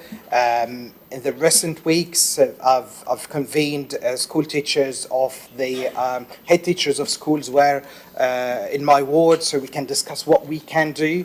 We keep pressing Hampshire County Council to intervene and do something. They always comes back with we don't have resources or it's not a priority. I think while we continue our fight with Hampshire County Council, I think it's I would encourage everyone today to vote in favour of this amendment, because that shows that we can step in and address a very, I see it as a high priority issue beyond the business as usual. That's an example. And yeah, I think I very much wholeheartedly support this amendment, and I commend my colleagues for bringing it forward. Thank you. Thanks, everybody. I've got 7 more speakers. Just try not to repeat what everybody else has said already. Thanks. Councillor McCormack. Thank you, Mr. Mayor. I'm inclined to support this amendment. I've had a long history in this council chamber and outside it advocating road safety. There is, or was, a process where you could get reactive signs put up on urban roads via the roads policing unit. It was such a obscure process. They didn't like people clamouring to have their very limited number of reactive signs on there. It's clear to me we need more. There are a lot of roads in the borough that have had accidents over the years, and some decisions by the county that I find hard to understand, like lifting the 20 mile per hour speed limit in Vivian Road, which was a notorious place for child pedestrian injury accidents in the 70s and 80s. Similarly, St Michael's Road in South Ham. We had a road safety petition for Sullivan Road in Brighton Hill that was rejected by the county. We had 3 serious injury accidents in 5 weeks on Shakespeare Road. The county didn't do anything about it. We had them agree to put in a safe crossing at Winklebury Way by Aldi. That was a few years ago. That's yet to happen. Councillor Lee worked very hard to get that agreement. We've also had reactive signs put up in places like Winklebury Way and Hatch-Warren Way, where we know there are issues with 30 mile per hour speed limits, and drivers routinely go over that. But I appreciate that a permanent sign may lose its allure, but the duration between putting up the temporary signs is such that the benefits we get from them are very severely limited. So I think we should have more of those reactive signs. We should be looking at the roads in our wards that cause the most accidents or are the most dangerous. I mean, Winchester Road, Councillor Ibrahim mentioned, there was a fatality on that a few months ago. Winchester Road has got a very long history of accidents. There's been at least 2 other pedestrian fatalities that I can think of on that road. So I'm more than happy to support this going forward. Thank you. Thanks very much. Councillor Konechka. Thank you very much, Mr. Mayor. We've heard a lot this evening about the differences between this Borough Council and Hampshire County Council, and I think this amendment highlights that gap once again. As has already been said, Hampshire County Council has responsibility for our highways. We don't, but that doesn't mean that we can't help out when we need to, and I think this is a good example. Speaking as a ward councillor for Brighton Hill, I'm very pleased to say that we haven't had any fatalities recently. That said, there have been a lot of near misses, and Hampshire County Council doesn't count near misses. We've seen lots of examples of cars and motorbikes speeding several times the speed limit along, as Councillor McCormick said, along Hatchwarren Way. Gershwin Road is another notorious speed spot, and yet Hampshire County Council doesn't count those, and it doesn't adjust its roads accordingly. So as a ward councillor, I'll be supporting this. This falls within my portfolio as well as portfolio holder for strategic planning and infrastructure, and I'm very happy to support it with my portfolio hat on as well. As has been pointed out, it is a little bit more complicated than us just buying the signs and installing them. We do need permission from Hampshire County Council to put them on their lampposts and to move them around, but I think that's definitely a price worth paying, so it has my full support both financially and in terms of operationally, in terms of making it happen. Thank you very much. Councillor Mamalanini. Thank you very much. I appreciate it and I support it fully. And with a lighter note, sir, there is no magic wand here. Magic wand is in our ability to use our diligence and drive carefully in the roads. Okay, I'm fortunate to represent a parish council, which is Rookstown Parish Council. They have this symbol there, and still what happens? Despite the road is being designed only for 20 miles or 30 miles, people are going at 50, 60. Then what happens? This data comes to this, and that will be submitted to the police. And you know how the police have been stretched out there, and the police cannot be everywhere to catch these people and give the penalties. That is the main reason I say that. Take it with a pinch of salt. These signs won't stop everything. What stops is people need to be educated. They need to be responsible and drive carefully. Within the community, please spread that message. That is easy and cost effective. And of course, I support this one. On a lighter note here, and I heard one of our residents came today saying that on one road, there are 100 potholes. I just wonder how people are driving with that fast when there are 100 potholes on that road, right? Thank you. Councillor West. Thank you. I'll try not to repeat anything my colleagues have said. Thank you, Councillor Mullany, for reminding us why Conservative values lead us to do nothing at all. I think this is a really important area. I'd like to make an early bid for Winklebury Way to have one of these signs at some stage, but also I think what's really important is that if we're implementing this, we look at the ways in which the public can tell us where they're finding the issues in their neighbourhoods, so we need to make sure that we are being reactive in that way, and let's look at from the start what the process is for making sure that the public can give their input on that. Councillor Harvey. Thank you, Mr. Mayor. It was really sobering to have Beth Neal come and speak to us at the last council meeting about the incident on Winchester Road, and I had the privilege of meeting the group and talking to them about the issue. Colleagues are doing sterling work trying to deal with the issue and trying to make the situation very clear to the county council. Speed cameras are one thing. And what I found fascinating recently was the cost of them and the maintenance of them. So, as I understand it from the letter I received from the PCC, the Police and Crime Commissioner, an average speed camera costs over £100,000. Is there any wonder it's difficult to put them places and have them places at that cost? You then have the cost of monitoring. Who's sitting on the other end of it, actually monitoring what the feed is? Where does then the police respond to it? And the roads policing team are under real strain, and we know, because we have casework on this and we know this is another serious issue, let alone the noise of traffic round the ring road, the speed of traffic round the ring road in Basingstoke is a serious issue. So the context of safe driving is well made by Aaron. I think that's a really important point. But nonetheless, what this very simply will do will be collecting the data that will be hotspotting to the police, to Hampshire County Council. So we have the evidence base to begin to build up the pushback.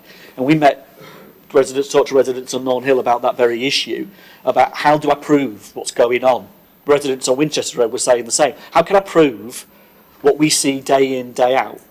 You talk to the residents in Hanson Fields, how do I prove what's happening down the A30? Because while they're waiting for the speed limit to be reduced, and at the moment, it's interesting on the A30 because the County Council are saying 50 to 40. I actually think it should be 30. If you've got children who need to get to the school on the other side in Hanson Fields, it should be 30 mile an hour down that road. So the County Council, if you're listening, don't make it 40, make it 30, please, because it'll make it a lot safer. It's not the only road. It really isn't the only road. Roman Road. There are so many examples in Basingstoke and Dean that we could look at. And it is also in our parish areas too, because not all the parishes have got this kit. And actually those that do are paying for it themselves, and they're moving it around themselves in the way they do. So this is adding to the strength of the ability of our borough to do something about this issue for our residents. And on that simple point, we should support the motion, support the amendment, and let's make it happen. Thank you. Councillor Gary Watts.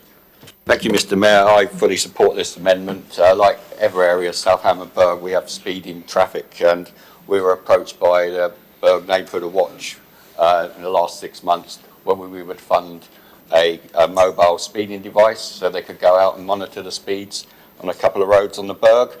My colleague Tony Jones forgot to say that he actually funded it, and they're actually out there now monitoring the speed and reporting that to the police. But you would think it'd be easy, Mr. Mayor. I was approached by residents from Working Road whether they could use that device. So I approached the Burgh Neighbourhood Watch and the police, and it was not possible due to all the different regulations and licences. So any sort of speed devices that we could have in Basingstoke and Dean to slow the traffic down. Just one little criteria, where are we going to stick these 10 devices? You say they're going to be permanent devices, or they're going to be mobile, and are they going to go around different areas and look at hot spots where we have evidence of speeding? So that's the information I'd like, but I fully support this amendment. Thank you. Thank you. Councillor Ganesh.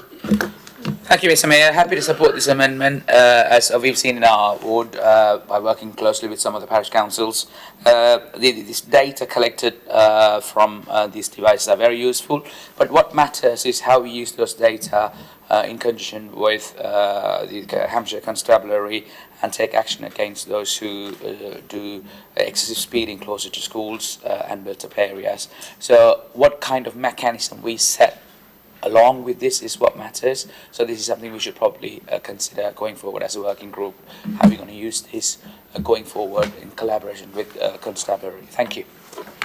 Thank you. Councillor Putty.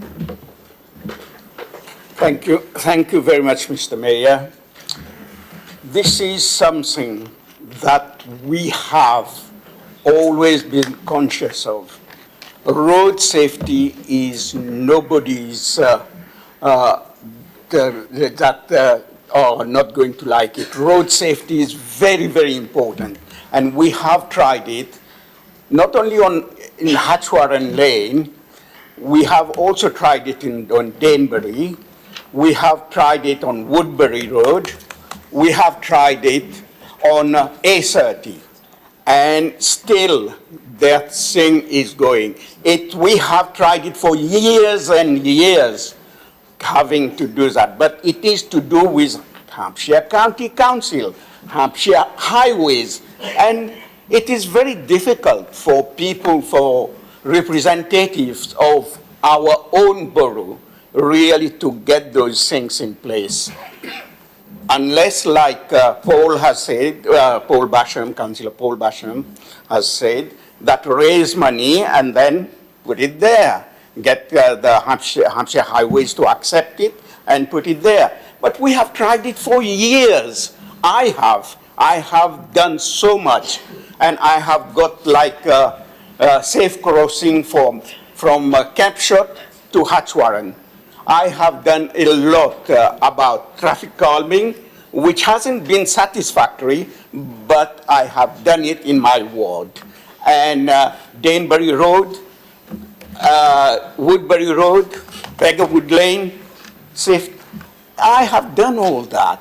But the thing is that it's Hampshire County Council. It all goes to Hampshire Highways. And please, members, try to see. Yes, we can agree to that today, but it will take us years unless Hampshire Highways and Hampshire County Council have got the resources, have got the money, and so on, really to impose more or less. We can ask them, but they are never going to do it. I have done it like in Brighton Hill way. And I was governor of Brighton Hill College and School. And I have tried it there. Nothing have happened. I have tried it in Popley, where I was governor of school, Merton School. Again, nothing have happened. So really, councillors, we have to, and you know when it was? It was years ago that I have tried it. And Hampshire County Council has never accepted to do these things. So hopefully, the pressure that we can actually apply, we can only apply pressure, but it is up to Hampshire County Council and Hampshire Highways really to do these things. And I hope that they are going to do it and something is going to come from it. But as I know, it will take us years. So anyway, I wish the proposer and second good luck, but I just hope that it is going to be okay. Thank you very much indeed. Councillor Dillow. I'll be quick. This is a good and sensible amendment, much like my amendment that we'll be discussing later.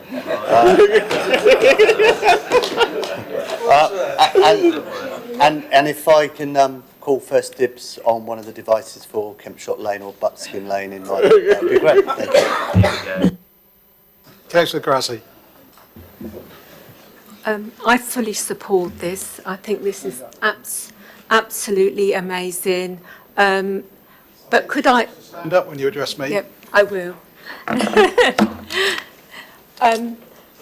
I would like this device, actually, for Great Binfield Lane, Great Binfields Road in Lichpit, because it is, at the moment, 40 miles an hour.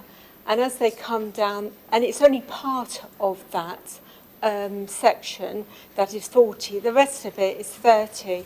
We need one of these devices because people go down that road so fast, and there was an accident between a double-decker bus and a car coming out of Barton's Lane, and also a near miss aptly named Paynes Meadow.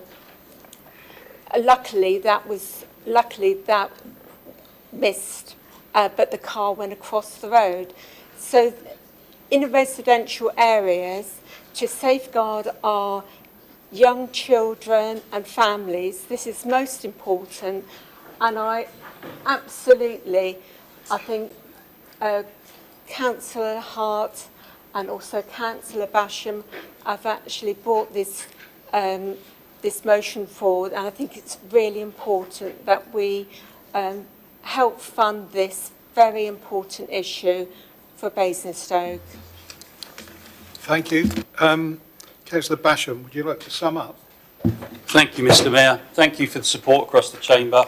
I hadn't quite anticipated, well, I should have anticipated how much people would want to say on this.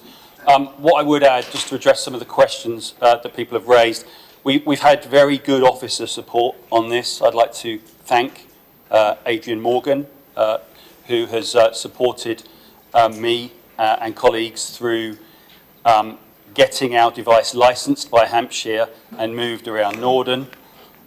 The way I see this, it will be up to officers to decide how this is delivered, but I will talk to the officer concerned and others. I mean, my vision for how this works is that we have a small panel where ward councillors can ask or highlight spots where these SID devices will go. They're not permanent, they do have to be moved around. It is a criteria of the Hampshire licence that they're moved regularly, otherwise they don't let you put them up. I do need to catch up with colleagues from Bramley about how they've got 4 and how they never move. But it's, I mean, oh, sorry. But that's how it's supposed to work. And the idea is that, you know, if you're parished and you need one, you would be able to call on it. These are not just for the unparished wards, they're for everywhere. And the idea is that, you know, they will move around. And the evidence says that they're more effective if they're moved regularly, whatever you think, whether you believe that or not. I'm not sure I'm convinced, but that's what the evidence says. So thank you for the support. I'm very grateful. I think it is incumbent on us to do what we can. But road safety is a very complex picture covered by Westminster, Winchester, and now that we can do our very small piece here, I'm most grateful. Thank you all. All right, I'll do that. Right. Members, because it's a budgetary amendment, it's a recorded vote.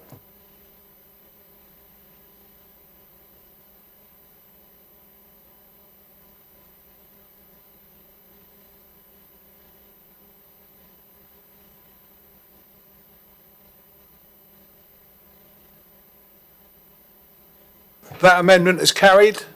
Let's move on to the second amendment. Councillor Laney. Thank you, Mayor. I'm a proud representative of Brookwell and Kings Furlong Ward, and I'm also representing many businesses that are in Basingstoke, small-scale businesses. Today, I'm proposing the creation of 200,000 discretionary business rates hardship fund for 26-27. The forthcoming 20-26 business rates evolution will result in increased rateable values for a number of local pubs and small businesses across our borough. In some cases, this may mean a substantial rise in fixed costs at a time when many are still working hard to remain in viable business. While national relief schemes provide welcome support, they do not extend to all affected businesses, in particular small businesses that are not yet trading, perhaps due to fit-out works, planning approvals, or construction delays, may still be required to meet full business rates liability despite having no income. My colleague Councillor Menesbaum has summarized it. It is as much as £15,000. For independent and community-serving businesses, such increase can be difficult to absorb and may lead to delayed openings, reduced employment opportunities, or in some cases the risk of closure. This amendment therefore proposes a time-limited, locally administered hardship fund to help ease the immediate impact of these changes, support businesses' continuity, and protect the vibrancy of our town centre and village high streets. The detailed eligibility criteria and any appropriate caps on boards would be determined by the Cabinet Member of Finance and in Constitution Section 151 officer already assured that this is in line. This is a modest and targeted measure to intend and offer practical support to the much loved local businesses in our town centre and businesses. Thank you, sir. Councillor Isaac, would you like to second or reserve your right? I'd like to second now, please, Mr. Mayor. Mr. Mayor, I support this budget amendment. As a councillor representing a rural ward, I know how important pubs are to the community life of villages and what a permanent gap is left once they close, as so many have done over recent times. In my ward, the Yew Tree at Highclere, and more recently, the Royal Oak in Edgenswell. I know from talking to local publicans in my ward how hard they have to work to survive, how difficult it is to find and keep good staff, especially chefs, how often the management of pubs changes. Business rates are a big part of the costs pubs have to pay, 10 to 15% of total overheads. The Labour government has really not been on the side of the hospitality industry. Increased national insurance and higher business rates, especially in southern England, are all contributing to job losses in this sector. So, Mr. Mayor, this is a limited, modest, targeted proposal and gives Basingstoke councillors this evening an opportunity to lend direct financial support to local pubs and small businesses. Thank you very much. Councillor Gavin James. Thank you. I agree with Councillor Isaac. I think it's an eminently sensible idea. We recognise there is a transition for businesses onto the new business rates, and we want to support our local businesses in that transition where required. Obviously, there's a bit of detail to work out in the background. Quite happy for officers to go away and do that. They can get a lot done in April because we're all off playing elections, and that will give them plenty of time to come up with some sort of plan and criteria to make sure we are supporting local businesses and good, viable businesses at that. Always happy, of course, for Councillor Isaac and Councillor Manaleni to involve themselves in setting that criteria and have an influence over it. It's your motion. I want you to design it to the end, but certainly we'll make the budget available. Thank you. Don't see any other speakers, so Councillor Manaleni we got one? Councillor Harvey.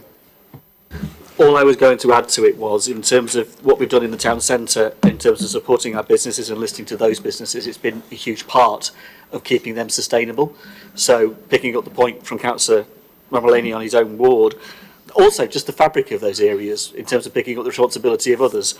The fact that this is borough-wide then extends that. So it's building on the work that's been going on, and very happy to support it thus far. We need to be very clear on the criteria and those bits and the detail, which we'll sort out afterwards. It would just also point out, it's interesting because the government gives and the government takes. The government takes on national insurance and it takes on a lot of other things that have hit businesses hard, and then it gives because it's also given a load of grants.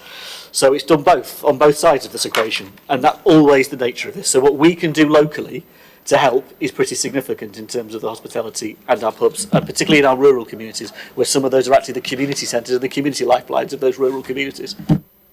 Councillor Tony Jones. Thank you, Mayor. I will be supporting this, but what you've got to remember, South Ham at the moment is a dry place. We have no pubs whatsoever, and which is not good because it's part of the community. I don't know what the answer is, but and Basingstoke used to be known for the most pubs per population.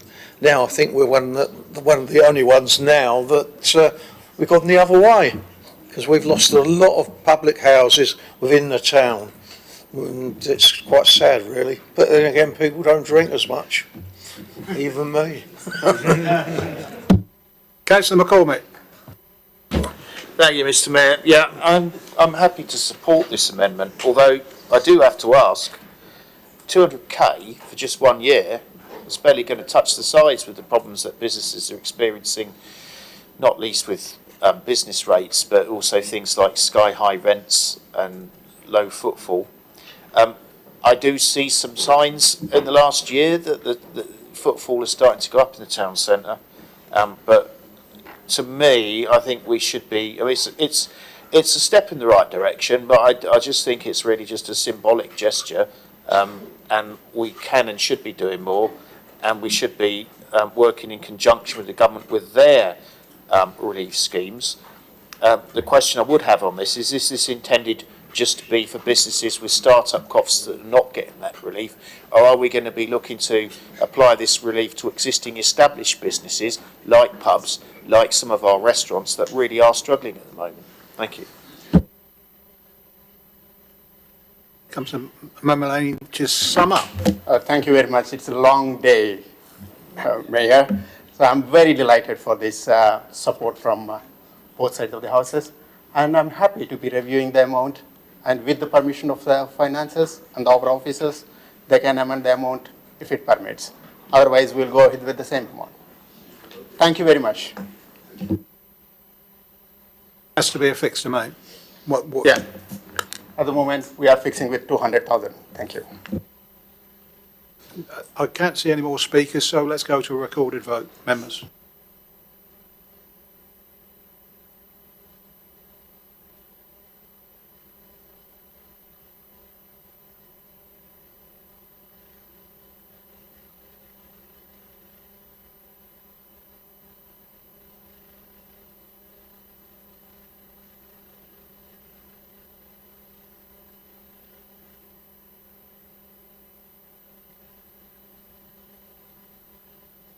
We've got a couple more still to vote. 2 more still to vote.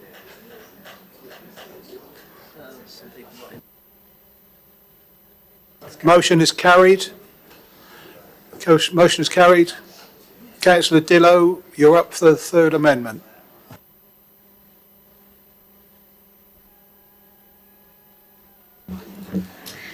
Thank you, Mr. Mayor. I'd like to propose this amendment again regarding the reintroduction of the free short stay parking at our council-owned town centre car parks, as I know that this means so much to our residents and our local retailers. Our town centre, independent retailers and businesses are operating in a very different environment than they were even a few years ago. Footfall patterns have shifted, consumer behaviour is shifting, and many businesses are now surviving not just on traditional browsing trade, but on short visits, collections and local delivery activity. This budget amendment is not about giving something away. Any potential reduction in parking income should be viewed in the context of wider economic benefit, supporting business viability, sustaining employment and maintaining town centre vitality. It is about reducing the friction for exactly the kinds of activity we want to encourage. Quick and frequent shopping trips, easier food, retail collections, a vibrant, bustling shopping centre, higher turnover of parking spaces and more frequent visits into our town centre that we all cherish.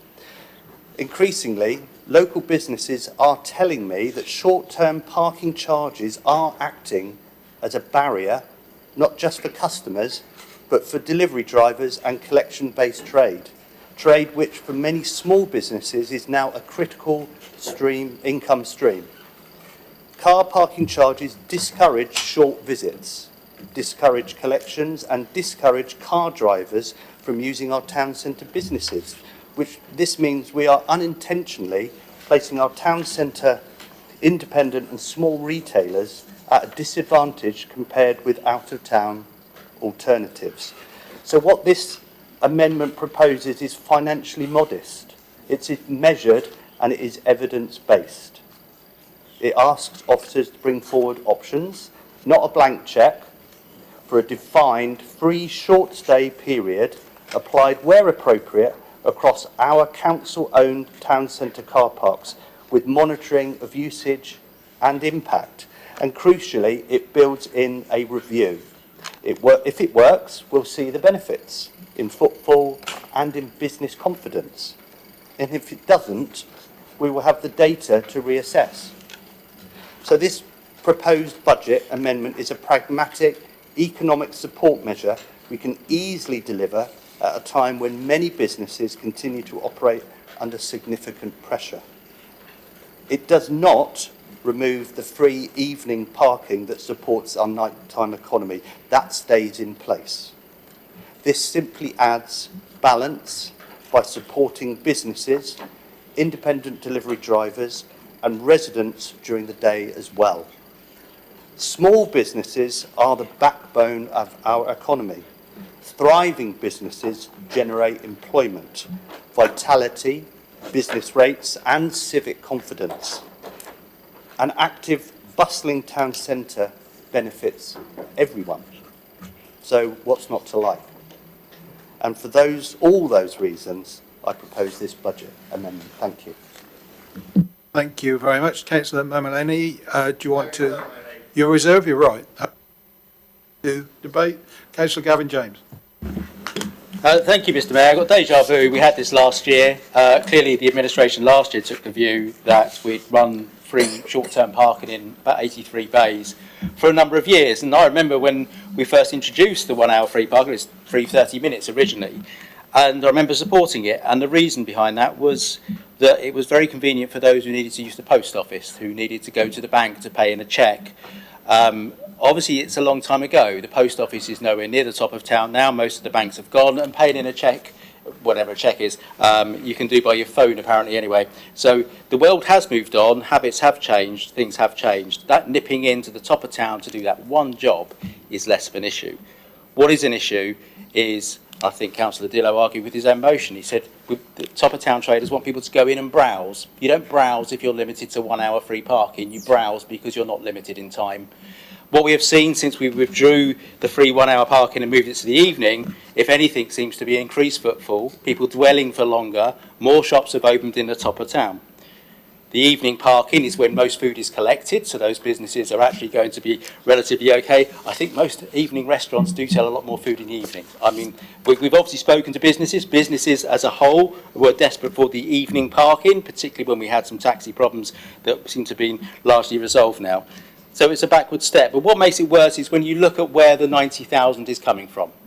The 90,000 is going to be withdrawn from some of the cleaning projects. And if you want to see how we've improved the top of town, it's been about the jet washing, of which there's a lot more to happen.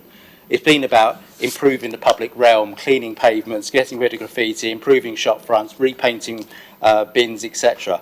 So we don't want to take away that. We want to take pride in our top of town. Certainly, even if you go to Gazette website, and I know Under the Line is not the best places to look, people always talked about how our town centre was run down, how bad it looked. No one ever talked about the problem with parking. I would rather spend the money making sure the top of town and the whole town centre is an attractive place to shop, to have leisure, to experience and come to, and to take money away from improving the public realm just to give the first 80 people who arrive free 1 hour parking seems to be a backward step. So I won't be supporting this amendment. I would rather we carried on. We seem to be making good progress with the town centre under our current policies, and I would not want to take anything away from looking after our streets and keeping our town clean and tidy, attracting more visitors all the time. Thank you.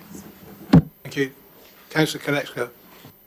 Thank you very much, Mr. Mayor. So yes, as Gavin says, we were here this time last year and we announced at the time that we'd undertaken a thorough review of our fees and charges in the borough.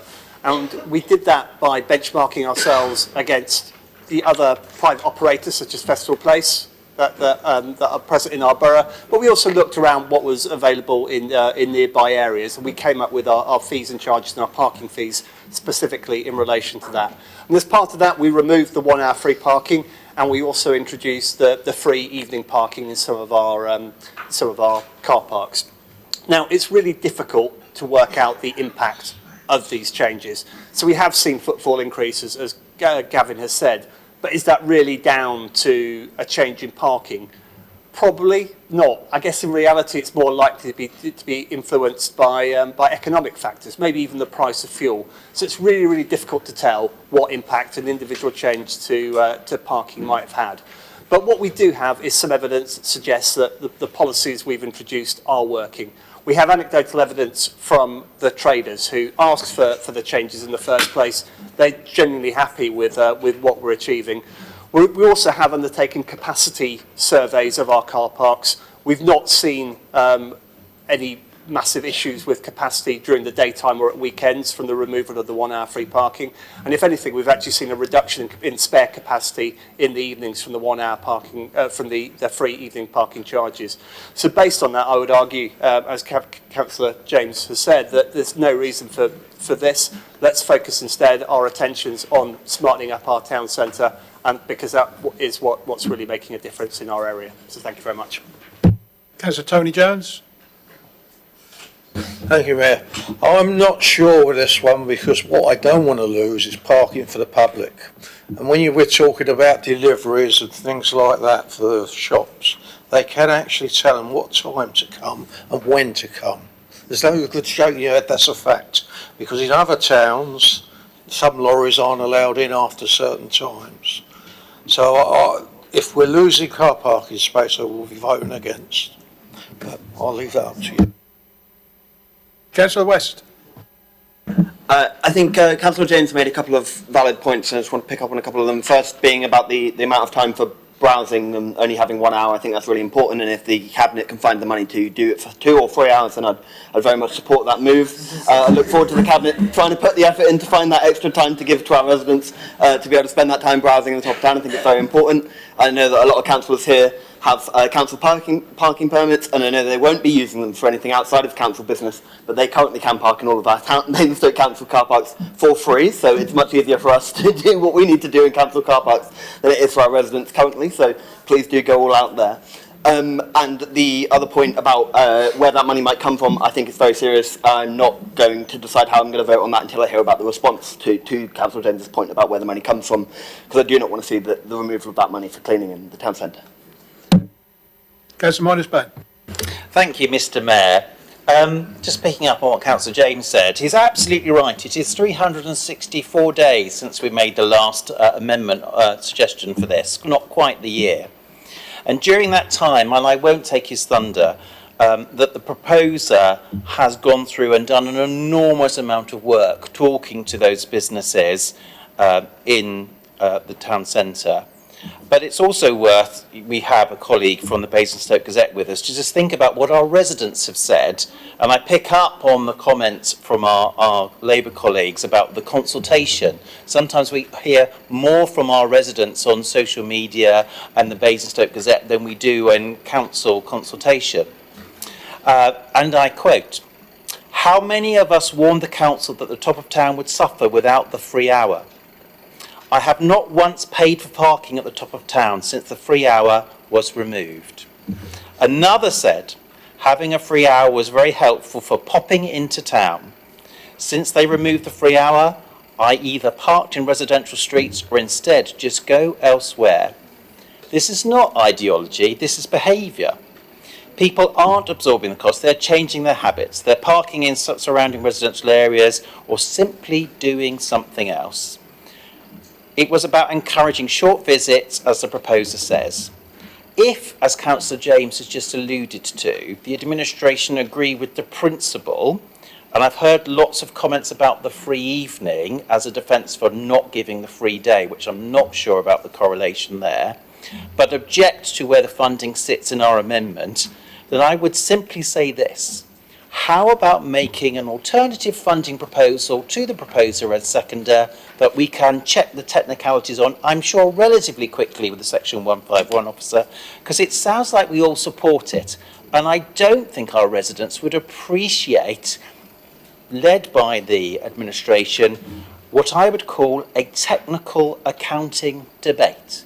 I don't think that's what our residents want. They want the free hour back. Councillor Harvey. Thank you, Mr. Mayor. You know, if you want a serious debate on a budget amendment, you don't bounce it 48 hours before the meeting when it has a direct line and effect on the baseline of the budget. What you do is you have a sensible conversation when you begin the budget round in consultation 6 months ago, bring it through the Resources Committee and have a debate at it there, and then have a genuine conversation. Because you don't do it on the hoof, on the floor of full council, when you're trying to do something as important as is being claimed. It's interesting in terms of the voice of business, because we've met regularly with the business leaders in the top of town. Last meeting and over 30 of them attend, and we had that conversation about what was most important to them. And it was that nighttime economy piece that was absolutely critical to their view of how they wanted this council to spend its money. It was also saying thank you so much for the investment that you've made in the fabric of the top of town, because it's been years since somebody painted the railings, painted the planters, put the benches right, put the front of the Willis right, and so on and so on and so on. There was a real sense of thank you for putting the momentum back into making the top of town somewhere you want to go. Now, if anybody saw the aftermath of Let It Glow this last weekend, you saw how full the restaurants were, you saw how full the shops were in terms of keeping open and doing their business. You know, that was something to be said for the nighttime economy and how you can really boost it with the things that we can do. That doesn't come cheap, but we offered it for free because it was the right thing to do. The investment in shop fronts and in fitting out shops and in supporting the cafe culture that we see doesn't come for free. It comes because we put the money where we need to put it, to put the investment in those businesses. So the car parking revenues we get go into supporting those very businesses.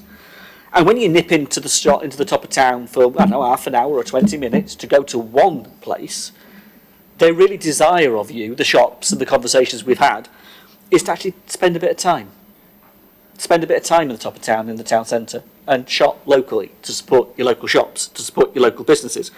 And actually we heard that most from the conversation we had with the independent retailers, because that was very much their view, that they want people to linger in the top of town.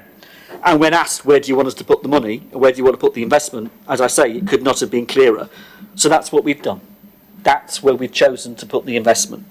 And we will continue to listen to the top of town businesses. When it comes to residents, we do listen to residents as well. That's why the top of town car parks are as popular as they are, actually. Look at them. They are very, very, very well used. And that's important, that the capacity is there to support the footfall that is now coming back into the town centre. And it's interesting talking to Festival Place, because amongst their view of working with the top of town businesses, and they were actually at the last meeting we held, and it was a very good interaction between the businesses and Festival Place in how they can work together to generate the footfall and support each other. Their point was, actually, the car parks are not an issue. What we need is how we improve the public realm and invest in that. That's really important. That was the number one message. So we will listen to residents, we'll also listen to the businesses, and actually I think what we've done in the public realm in the past 2.5 years speaks volume for our commitment to the economy in the top of town. And Festival Place, whose footfall is now back to pre-COVID levels, given the hit it took at COVID, but we're now back to pre-COVID levels, which is really, really good. We also listen to the businesses because we now have a taxi rank in the top of town. That was another thing they asked for, to support the nighttime economy, another really important priority for them. So we're listening, but we're delivering too. Thank you. Councillor Basham. Thank you, Mr. Mayor. I have some sympathy with free parking, but I think we have to be evidence-led based on what colleagues from the Cabinet have said and from what the actual business owners at the top of the town have said. What I really wanted to do was I know Councillor Dillow is going to speak again, and I just wanted to give him a chance to consider whether he has a sort of broader disclosure to make, because I think his register of interest says that he's an Amazon delivery driver. Please correct me if I'm wrong, Sean, but I think you do Deliveroos as well, and I think you would potentially disproportionately benefit from this motion, and so if I were you, I would consider whether you have an interest to declare, really. And I think, you've got form on this because your register of interests at the council says that you're a photographer for local businesses and media. It doesn't say that you effectively work for the Gazette. So I would take the opportunity, Sean. Thank you.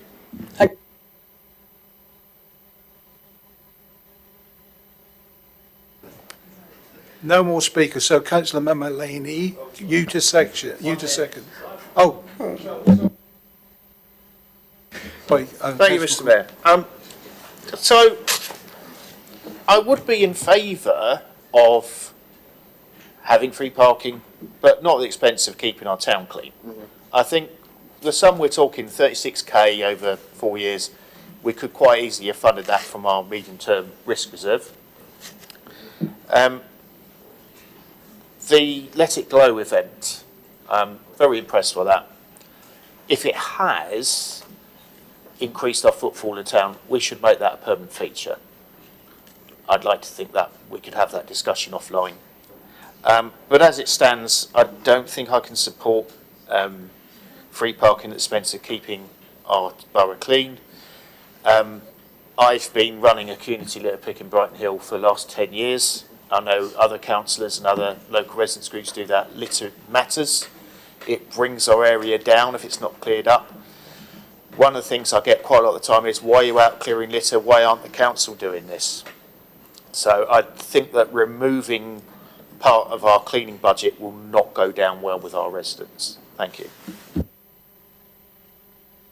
Sorry, now it's time for you to second the motion. Yeah, I second this amendment for one-off parking, an idea which I must confess has now become something, an annual tradition for us.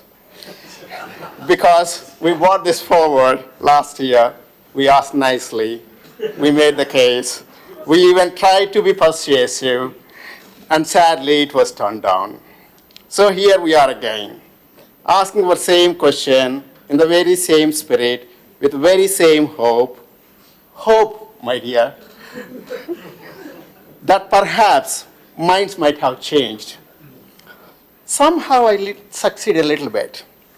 After all, last time, some of my socialist friends did eventually move from their original positions. Now they started thinking about it. Progress can happen, views can evolve. Parking policies can too. One day becomes generous. And while it appears that on this occasion the administration may not yet be ready to support this proposal, I remain hopeful that the penny or perhaps the parking meter may still drop in the future. It is practical one, it supports footfall, it supports small businesses, and it encourages people to choose high streets over out-of-town alternatives. Chairman, I'm a fighter, and I'm more than happy to keep bringing forward ideas that support our local economy, support the trend,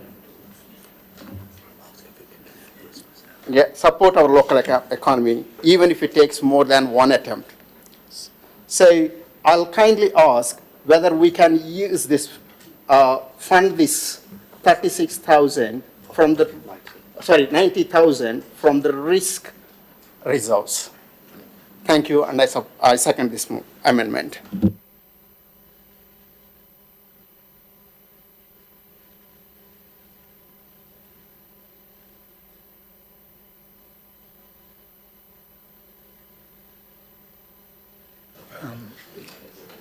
We need the Section 151 officer to comment. Thank you, Mr. Mayor. I mean, the amendment was obviously put forward by you with the suggested reduction in budget from the street cleansing. Use of reserves is not really designed on an ongoing basis at this level. It would be 360,000 additional impact on the final year budget. If this were to continue, you could do it for 1 year, but you would then need to find something so that would still allow a balanced position for 1 year. So you could amend it for 1 year, but clearly then that would need to be revisited, and we end up with this debate again. But that's the position. Let's go on one at a time. One at a time. One at a time. So we got to the stage where it's Councillor Dillo to sum up. I'm sorry, but everybody had their chance.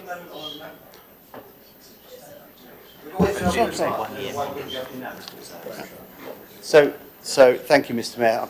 In summing up, if we can put forward that it's for a defined period for 1 year, and the money is taken from the risk reserves going forward in the amendment. So I want everyone in this chamber to understand that this amendment is about recognising the harsh realities facing our town centre, and remembering that we are in the unenviable position of being one of the richest councils in the country, whilst our independent retailers and business continue to operate under significant pressure, rising staffing costs, etc., energy costs. So surely it should be our duty to pull any levers that we have to help where we can. Yeah, that's our job, right?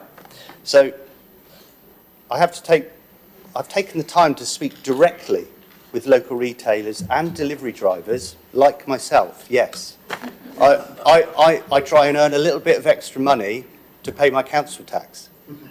Yeah, and I'm not ashamed of that. I'm not ashamed of that. And sometimes my ward, my residents, they are surprised. They say, "Sean, what are you doing? Delivering my Nando's?" Yeah, and I'm out till 10 o'clock at night because actually that's what I have to do to pay the bills, and I'm not ashamed of that.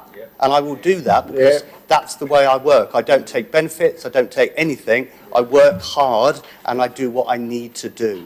All right, so, yeah.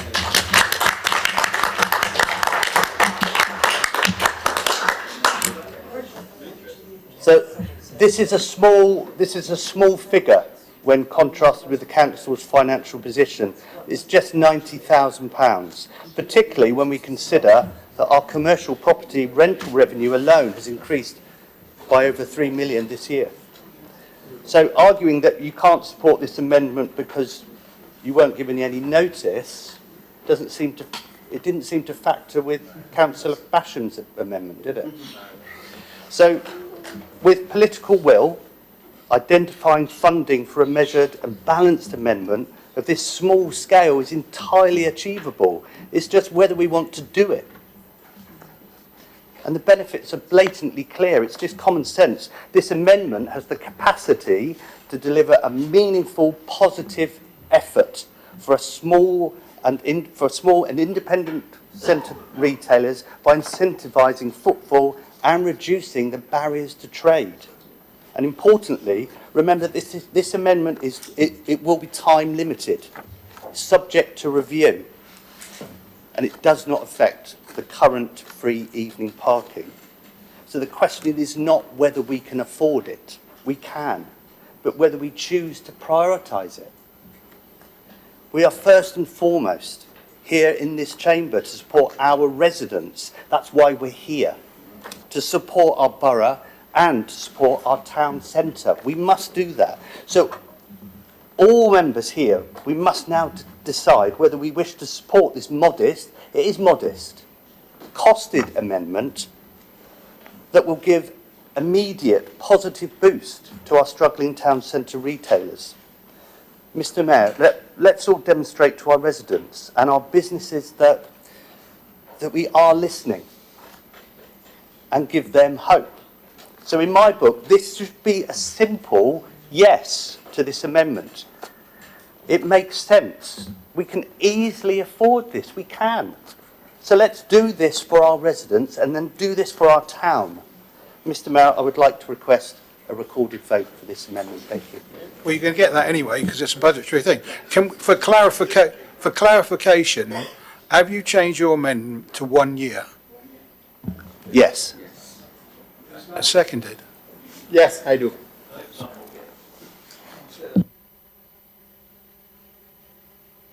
Can we just clarify that we are voting on the amendment as amended? One, come on. Can I just clarify the position, though, from the amendment that's been amended? So it would still be a balanced position for 26, 27, but the budget gap in the final year would increase to 1.93 million because of the previous amendment. So that's an extra 90,000 gap there in that final year. Can we go to a recorded vote?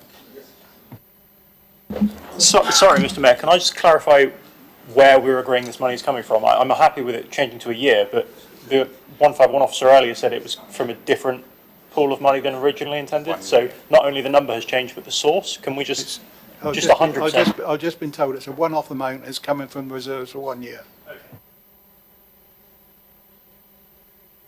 Okay. We're going to have a vote, recorded vote, for the amendment. It's for the leaflets.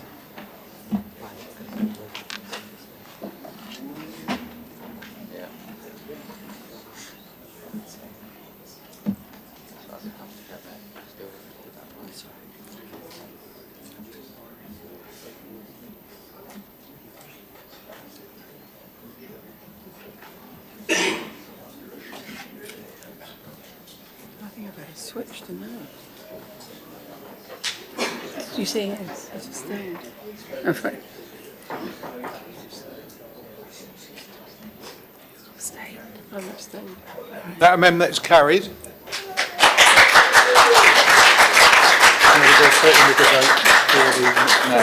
So you're now moving to the debate on the budget as amended. Yeah, yes, also, that's what I just said. Okay, members, we have an amended budget, which we are now going to debate. To anybody that wants to debate, except the leaders, I take it, who've made their budget speeches.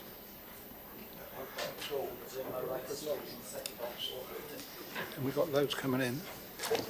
I think probably it was Tony Jones. Councillor Tony Jones. Thank you, Mayor. I will be supporting this budget, even with the bad jokes. But the thing I wanted to raise, as I've already spoke to the leader over a few days about Southam Community Centre, it's good that it's in there. There's no money set aside for it, no plans set aside for it. We're waiting on SNG over a 20-year period. And to be fair to SNG and the council, they've worked hard to give us temporary stuff, but we're now looking 3 years. It is too long.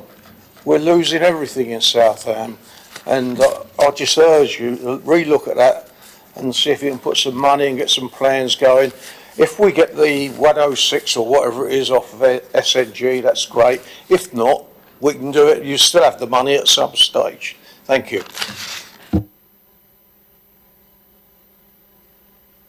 Thank you, Mr. Mayor. I just had 3 points from some of the discussions earlier.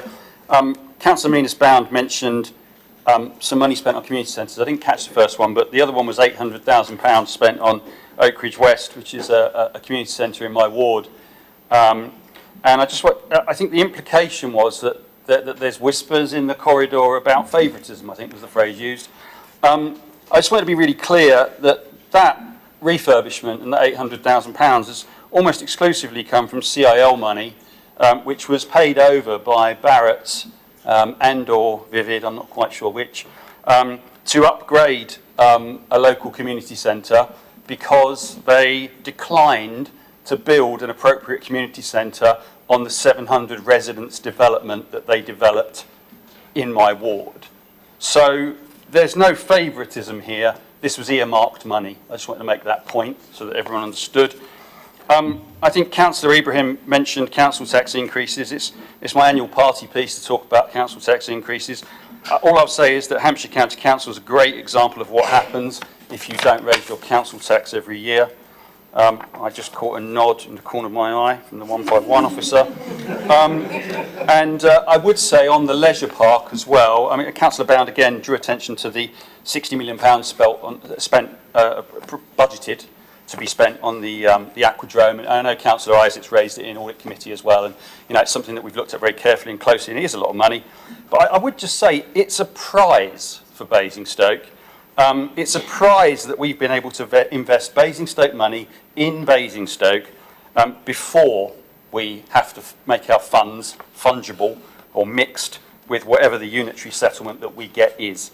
And I just want to, I think we should applaud the administration for bringing that forward quickly and making sure that we got to spend that money on Basingstoke and not on roads in Aldershot or wherever else it might have ended up. Thank you, Mr. Mayor. Councillor Cubitt. Thank you, Mr. Mayor. As the late Queen said, recollections may vary, and Councillor Menas-Bound's accusations of lies are intriguing, and his position in relation to our budget is intriguing. Because on the one hand, he says that our budget is as is because of his prudence. But the amendments that we've had tonight are emanating from his party and have increased costs. And I find that position slightly strange, that you're spending money that you didn't advocate in scrutiny, that you didn't propose before this evening for business allocation, hardship funds, and now for parking. In terms of other recollections varying, and I agree with Councillor Basham about freezing council tax. Councillor Menas-Bound froze council tax in 23-24, and that was carried. So we lost that money forever. And it's something that Councillor Basham and I have mentioned before. He, moreover, despite his claims of prudence and the reason why we're all in this wonderful state is because of things that were done years ago. He also proposed a freeze in 24-25. So I just think, for the record, that people need to remember that. In relation to the ice rink, it was not a given that we ended up where we ended up. Councillor Isaac believed that Basingstoke and Dean didn't need an ice rink. I attended a meeting where he very clearly stated that, and there were emails, which I have on record, from Councillor Miller, who was a Conservative councillor, confirming that, in fact, this is in 2018, that we very much needed an ice rink because the residents of Basingstoke wanted an ice rink. So it's not a given that we have succeeded where we have succeeded. And then even more serious is the accusation that £60 million is the largest amount being spent in this country at the moment. Firstly, that's factually inaccurate. Greenwich has just spent over 80 million on a leisure park, and that excludes fees. But there are, if you bother to do some research, significant other leisure parks that have been commissioned up and down the land, and to which our leader has referred to in his speech. But even more serious than that is that the New Rivers deal, which was a completely disastrous deal for Basingstoke, resulted in, and that was initiated by Councillor Isaac, resulted in an agreement which was flawed in of itself. Because New River agreed to build the aquadrome for 20 million, which was a cost that was completely out of whack even in 2018. And as a result, there wasn't a cap either. So anything over 20 million would have been paid for by us. And that was never in any budget. So that was actually quite a serious omission on their part. But more serious than that, because the aquadrome is not in good condition, we've been having to pay exorbitant amounts of money every year as a sticking plaster. And more important than that, because of their failings to build the aquadrome when they needed to build it, the costs of construction now is the reason why it is costing 60 million. So I would suggest that the Conservatives need to be a little bit careful, because the cost of 60 million, which is 40 million more than the 20 million that you believed and you told us was going to cost to build an aquadrome in 2020, that 40 million difference belongs to you guys and to the taxpayers. So I think you need to be careful chucking stones in conservatories because your failure to deliver has cost the taxpayer in Basingstoke a significant amount of money. And finally, I'd like to, well, there's two other things. On parking, again, recollections may vary, but I vividly remember when I was a Conservative that Councillor Minnesbaum decided to benchmark all of the parking charges with nearby towns and increase the parking charges quite significantly. I can't remember which year, but I remember the meeting vividly. I remember some of us saying, I remember some of us saying, well, hang on a second, why are we increasing the parking costs to compare with nearby towns when we're trying to support our residents? So your position has been a complete 180 degrees. I want just very quickly to touch on you need to stop now, Councillor Cubitt, you need to stop. Okay. I was going to talk about Edmund Burke, but never mind. Someone else will do it for you. Ray. Thank you, Mr. Mayor. I'll keep it very brief. We've done very well, all of us tonight, working together. Look at that. We've passed 3 amendments that we're all happy with. This was a good budget to begin with. Hopefully now we all think it's a slightly better one. I just wanted to touch on a point I heard earlier. A certain group in the room, I can't remember who, talked about ambition and vision and said that this budget didn't have any, and then failed to move any amendments to the budget. So I'm not sure where the lack of ambition and vision comes from, but it's certainly not this side of the room. Anyway, thank you all for working together, and hopefully we can be home before the polls close in Gorton and Denton. Councillor McCormick.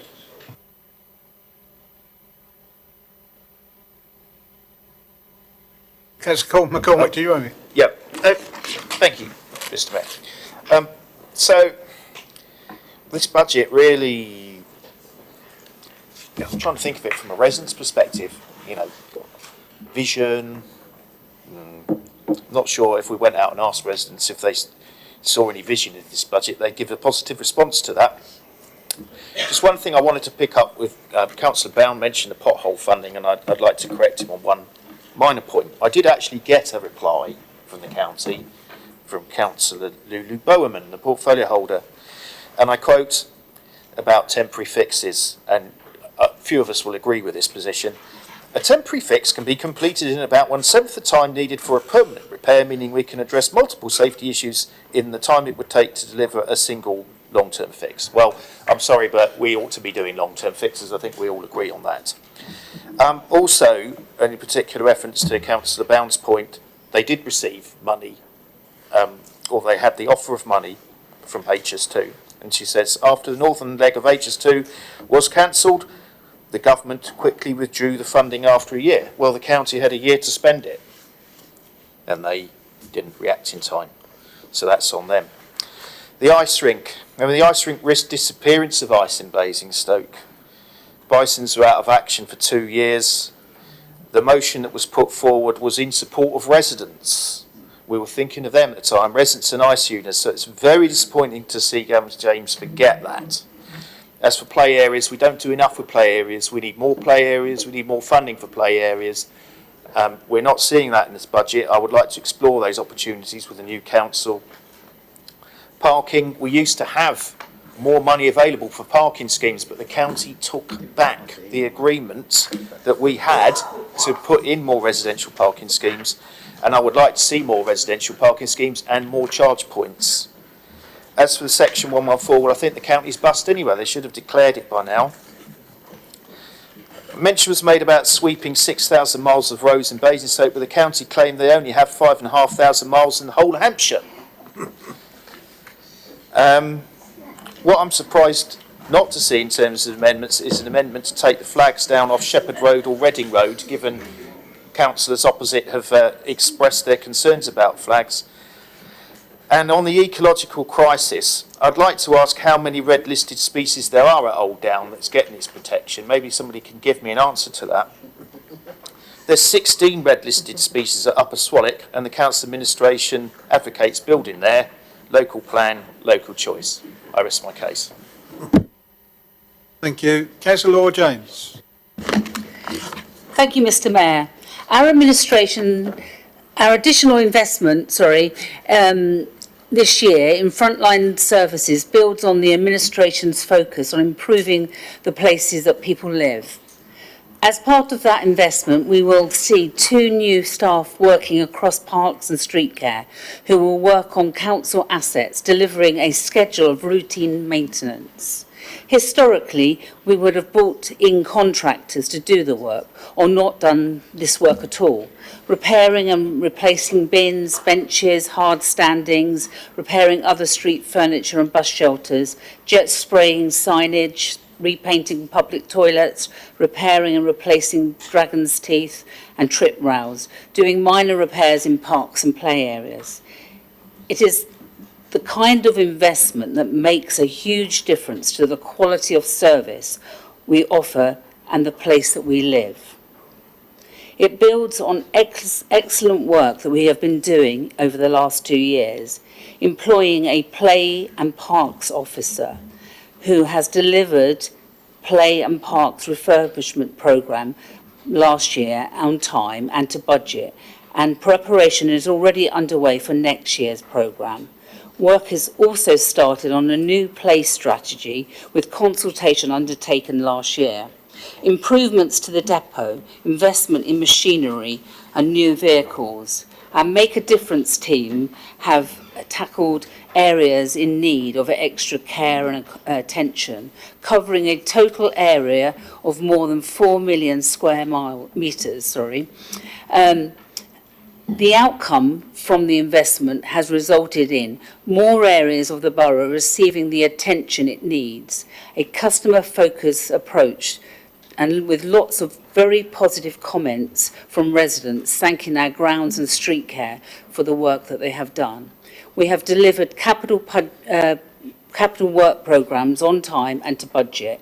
By investing in our staff and more reliable equipment, we are providing a better service to residents. We have replaced 9 play areas and 4 more are on the way this year. 32 have seen equipment repaired. Our housing department is a service to be proud of.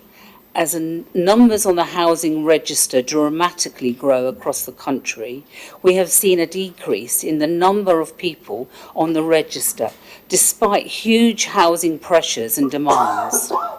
We invested in 2 dedicated members of staff to work on the register, which has been enormously successful.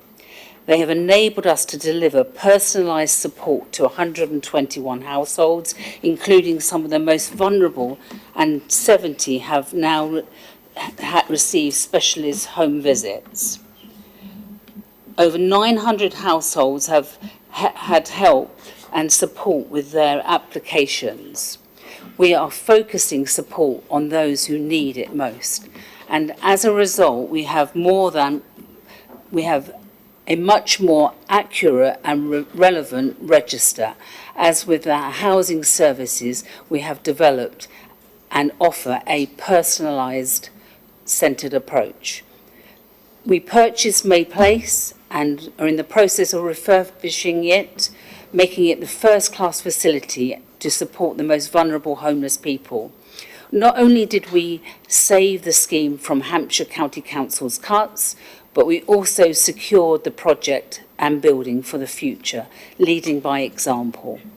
I want to thank the waste team for rolling out the new food waste service. We are aware of lots of councils across the country who are unable to meet the deadline set by government because of the lack of supply of caddies and new vehicles. Going early has meant that we were ahead of the game. Well done to everyone involved. I would also like to give a call out to our licensing and environmental health teams who continue the excellent frontline services this council delivers. We have more taxis on the local streets than ever before since records began, and we are in the process of processing over 100 more applications. And the delivery of our disabled facilities grants is a service that is really valued by our residents. One of our valued services is our dog warden. She is amazing. So far this year, we have picked up 87 stray dogs. She reunited 27 with their owners. The remaining 60 have been rehomed. We also deliver an out-of-hours service, something that other councils don't deliver. The Renters' Rights Act is possibly going to be one of the biggest changes we will see in housing standards in our lifetime. We are employing a dedicated officer who will be part of the team delivering this fundamental change. We are yet again well ahead of other councils in taking this decision and making this appointment.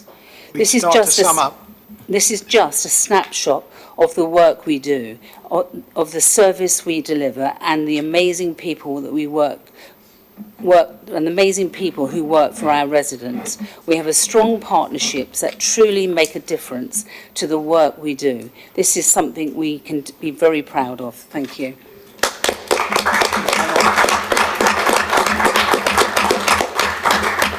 Thanks very much. Councillor Putty.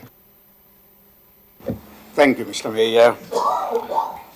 I am going to talk about what is not in the strategy or the budget update.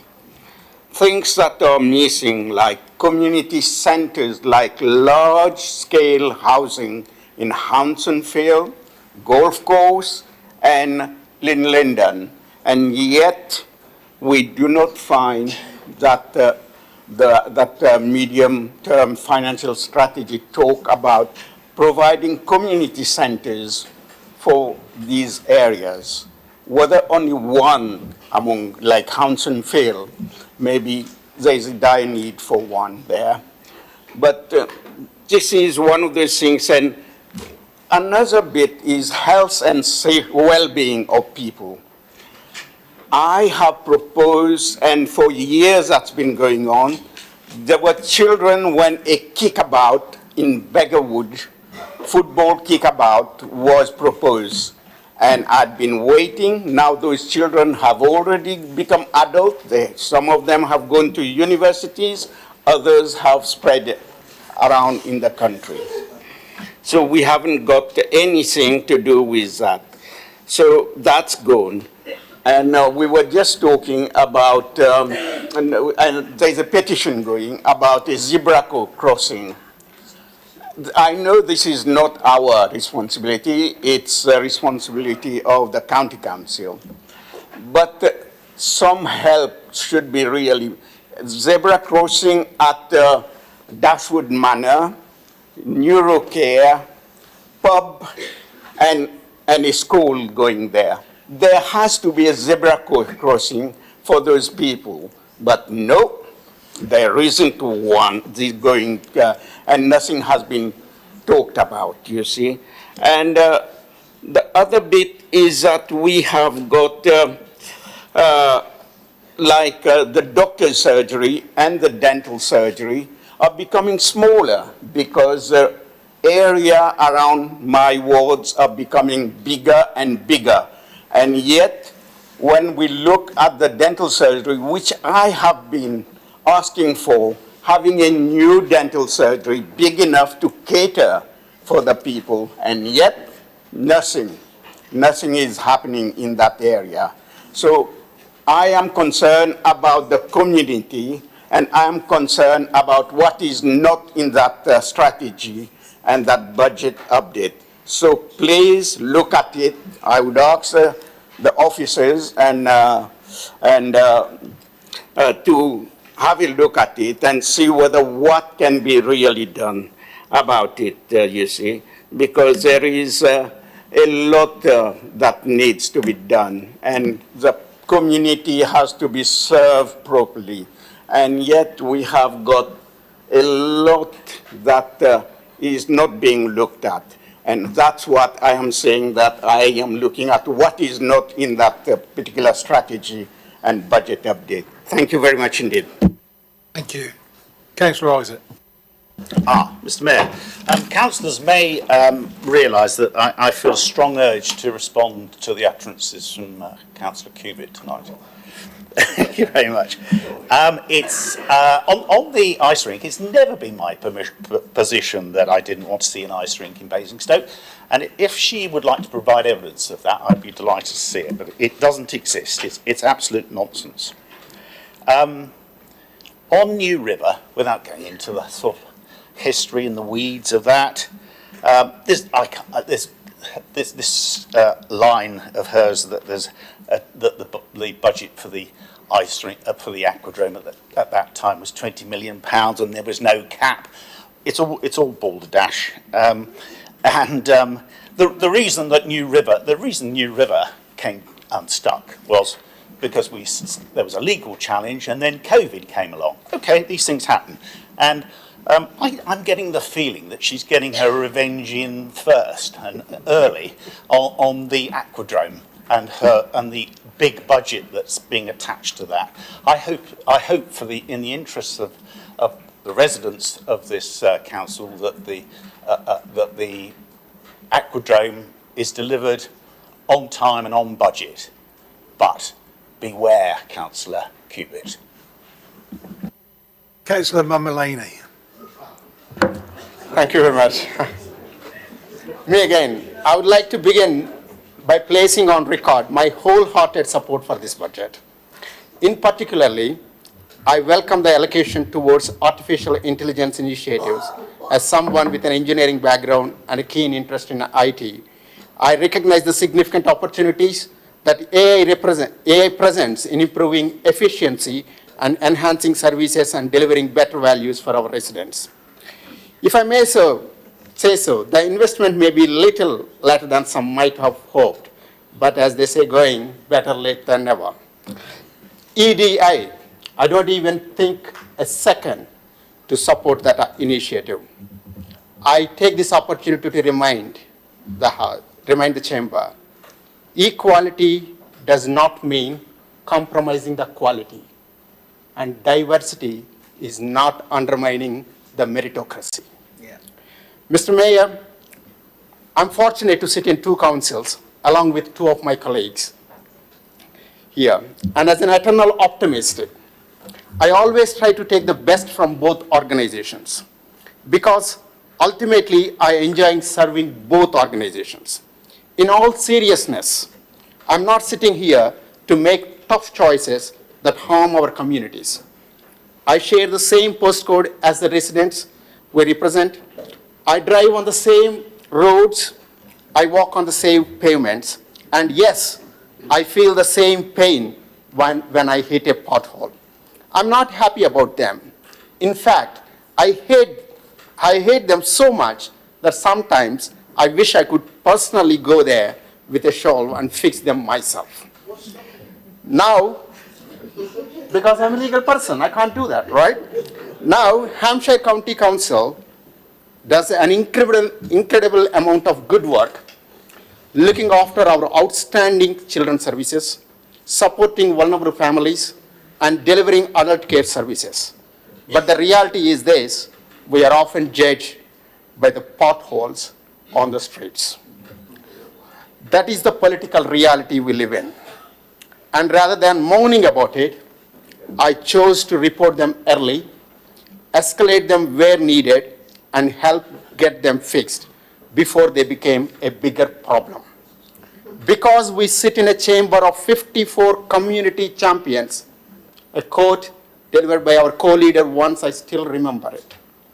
Our role is not just to highlight issues, but to help solve them.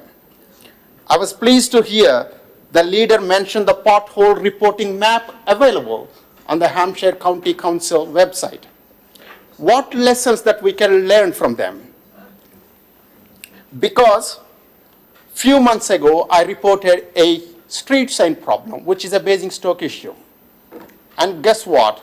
After 5-6 weeks, no update, nothing, and I don't know where that complaint has gone into. Still the case same. It goes into the black hole. There is no 360 degrees feedback, which I mentioned in one of the Resident Services Commission committee meeting long back. And what we learned from them, we can use a similar kind of system, give the feedback, give the transparency to the customers or the residents, what is happening to that. For that issue, what happened? All of a sudden that road sign appeared. Well, good. Our officers are doing an excellent job. But the communication, that is the bit which is missing it. We are not yelling about what the good things that we are doing about it. We should be adopting these systems. And this is not just about convenience. It is about value for the money as well. Coming to this local government association's report, a customer service that is being attended by a customer manual person, which costs 6 to 14 pounds to address one issue, and the same digital convenience will be addressed within 50p. This is the LGA statistic figures. And finally, Mr. Mayor, I have 2 lovely daughters, and I like them very much. I want to raise them with very best of my ability means, not by showing them those who are less fortunate, because it is our choice that define our values. It is our actions that are remembered, and it is how we respond to challenges, not just how we complain about them, that truly says who we are. And most importantly, let us choose to help our residents in a practical and positive way. Thank you. Thank you very much. Councillor Harvey, would you like to second? Yeah, she does. And Councillor James to sum up. Sorry, hold on. Briefly sum up. Whoa. Apparently, it's not quite half past, Russell. It's coming up to 9:30. Are we happy to suspend standing orders and pass a budget, which is our want? So, Councillor. Hold on, I think Gary, do you want to speak now, Councillor Watts? Sorry if I missed you. Sorry, I know everybody wants to go home, but I'm going to support this budget. I think generally the council is doing a good job. Over the experience over the last 2.5 years, this administration, they've got Make the Difference team. They actually came into Southam Extension, and that area, whoever's been in Southam Extension, seen all the undergrowth over there, hadn't been touched for years. They came in and made a big difference. I requested last year over at the leisure park where it was getting a bit wild, the team went over there and actioned it. The footfall in the town is improving. They're making big efforts on Festival Place. They're making improvements at the top of town. So I think it's to be applauded. And in the housing, I think Laura's mentioned it, I've had some really sensitive cases over the last few months, and one of them was really sensitive. And the support that family actually got from this council was outstanding. They were getting regular reports every week, and I was getting regular reports every week as well from this council, and it was fantastic. And we've never had that service before in this council. So I think this council is doing a good thing, and I hope you continue doing what you're doing. Thank you. never suspend standing orders. I think we've already done that, but you Yeah. can do it again if you want. Well, just for clarification, we have suspended standing orders at 9:30. That's all right with everybody. And to go back to Councillor James, do you want to sum up this budget? Yeah, I'm wondering if we should just skip the next stage as well, because there seems to be some very big misunderstandings from certain councillors. I appreciate people like Councillor Putty and you, so they don't really understand if it's a revenue and capital. This is the revenue budget, the MTFS we're discussing, the capital we come on to, and that's where you might find a few mentions of community centres. We'll see. We'll wait for that. Overall, thank you very much. I think Simon, what he said was absolutely right, to give us some warnings about the road ahead when we become a unitary authority. There is a very sobering prospect when we absorb that. I think that's worth the rest of his group reflecting on as well, because we talk about being the wealthiest authority. That's going to be diluted, and we're wealthy because we hold the assets, they generate the revenue, and we spend the revenue. We cannot keep adding stuff to the revenue budget without adding income. I think Councillor Dillo put it perfectly when he talked about his own personal story. He has to work very hard to make ends meet. So do we as an authority, and he can't keep spending stuff that we haven't got. Adding £90,000 to next year, we've still got to find that money. We can chuck it into year 4, but one day we will be at year 4. So we've got to find £90,000. We'd have to cut something, and it may just be that. I don't know. We'll see next year. But it's worth us remembering that, because it will get much tougher ahead. For Labour, the consultation, all we can do is pose the question. It's up to your response, and it's not like Councillor Isaac used to get thousands and thousands. I generally think if people don't respond to a consultation, it's because they're quite happy with what we're doing.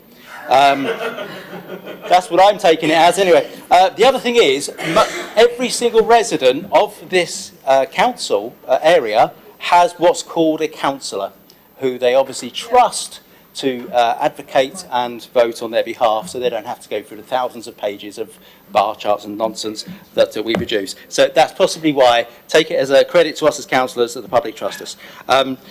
I'd say the rest of it seems to be largely about capital or the county council. Spent enough time on the county council today, and the capital, I'll look forward to the next bit of the agenda where we can cover that. Thank you. Won't we all? Can we move to a vote then on the budget, everybody?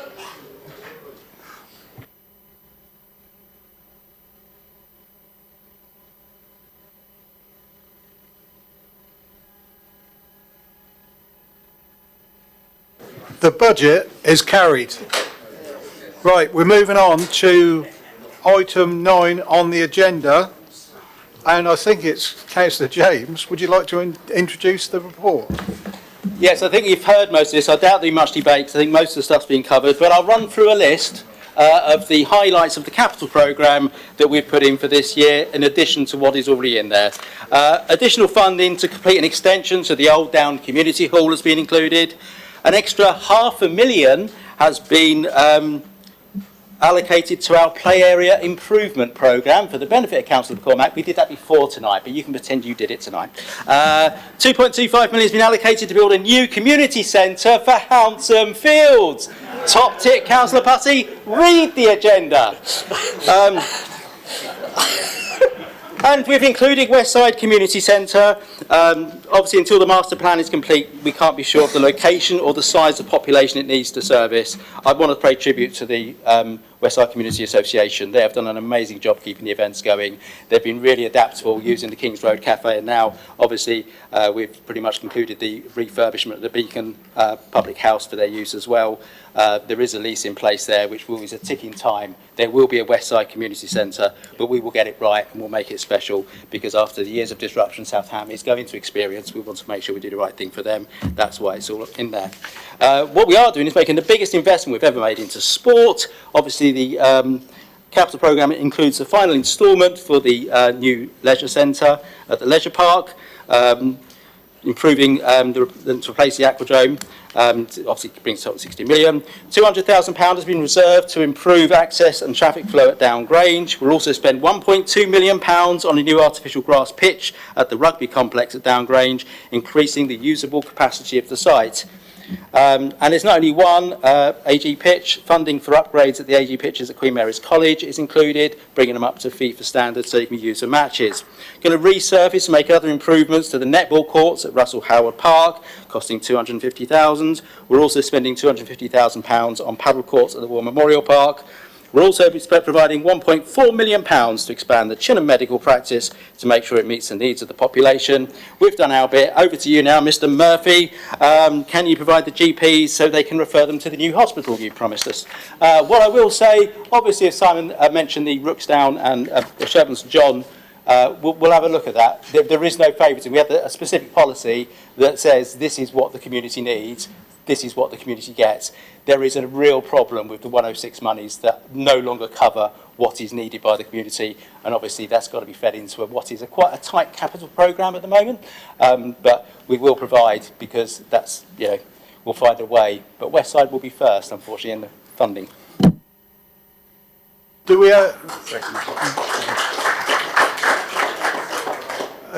Kez Harvey, you seconded?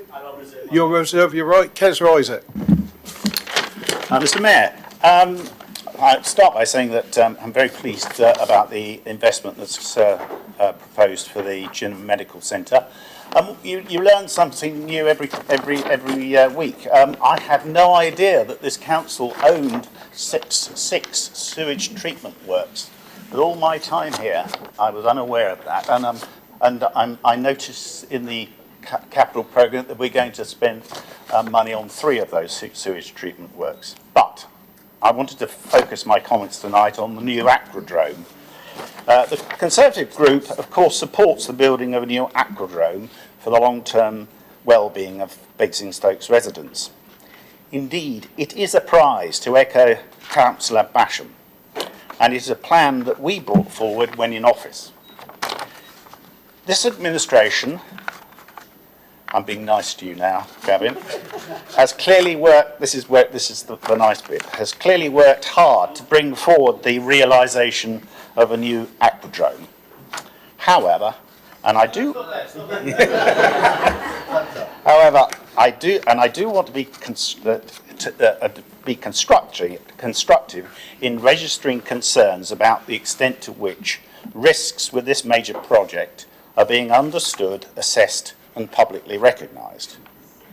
The capital programme is budgeting some £60 million for expenditure on the aquadrome, though it is assumed that there is a substantial contingency sum allowed in this figure. The £60 million budget is 46% of the total projected capital spend to 2030. A huge programme in itself, totalling £129 million worth of expenditure over the 4 years of the MTFS. But, as a consequence, by 2030, we're forecast to have only £20 million of capital left.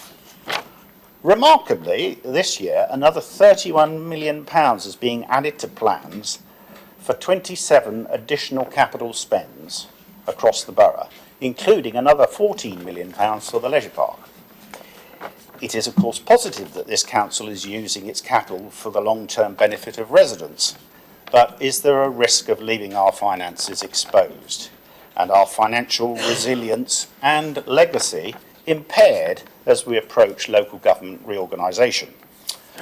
What troubles me especially is the lack of recognition of risk in these papers. 10 risks are assessed in the capital report and 20 in the MTFS, but not one explicitly references the leisure park project. Does the cabinet member really think that by entering a D-bomb contract on the aquadrome, he will transfer all risks to the operator? Not every event or unknown can be covered. Changes to design and specification can be expensive. Construction can be delayed. Contractors can get into financial difficulties. We can have a pandemic again. I could go on about the risks, Councillor Cubitt. Our cash reserves are expected to reduce from £114 million to £34.8 million by 2030. Gone will be much of the £4.4 million per annum we currently generate from our treasury management, which helps fund capital expenditure. And while the cost of the new aquadrome is budgeted for, where is the counterbalancing recognition of any revenues from its operation over the next 20 years in these papers? In summary, this capital programme is a quantum leap in our expenditure as a council.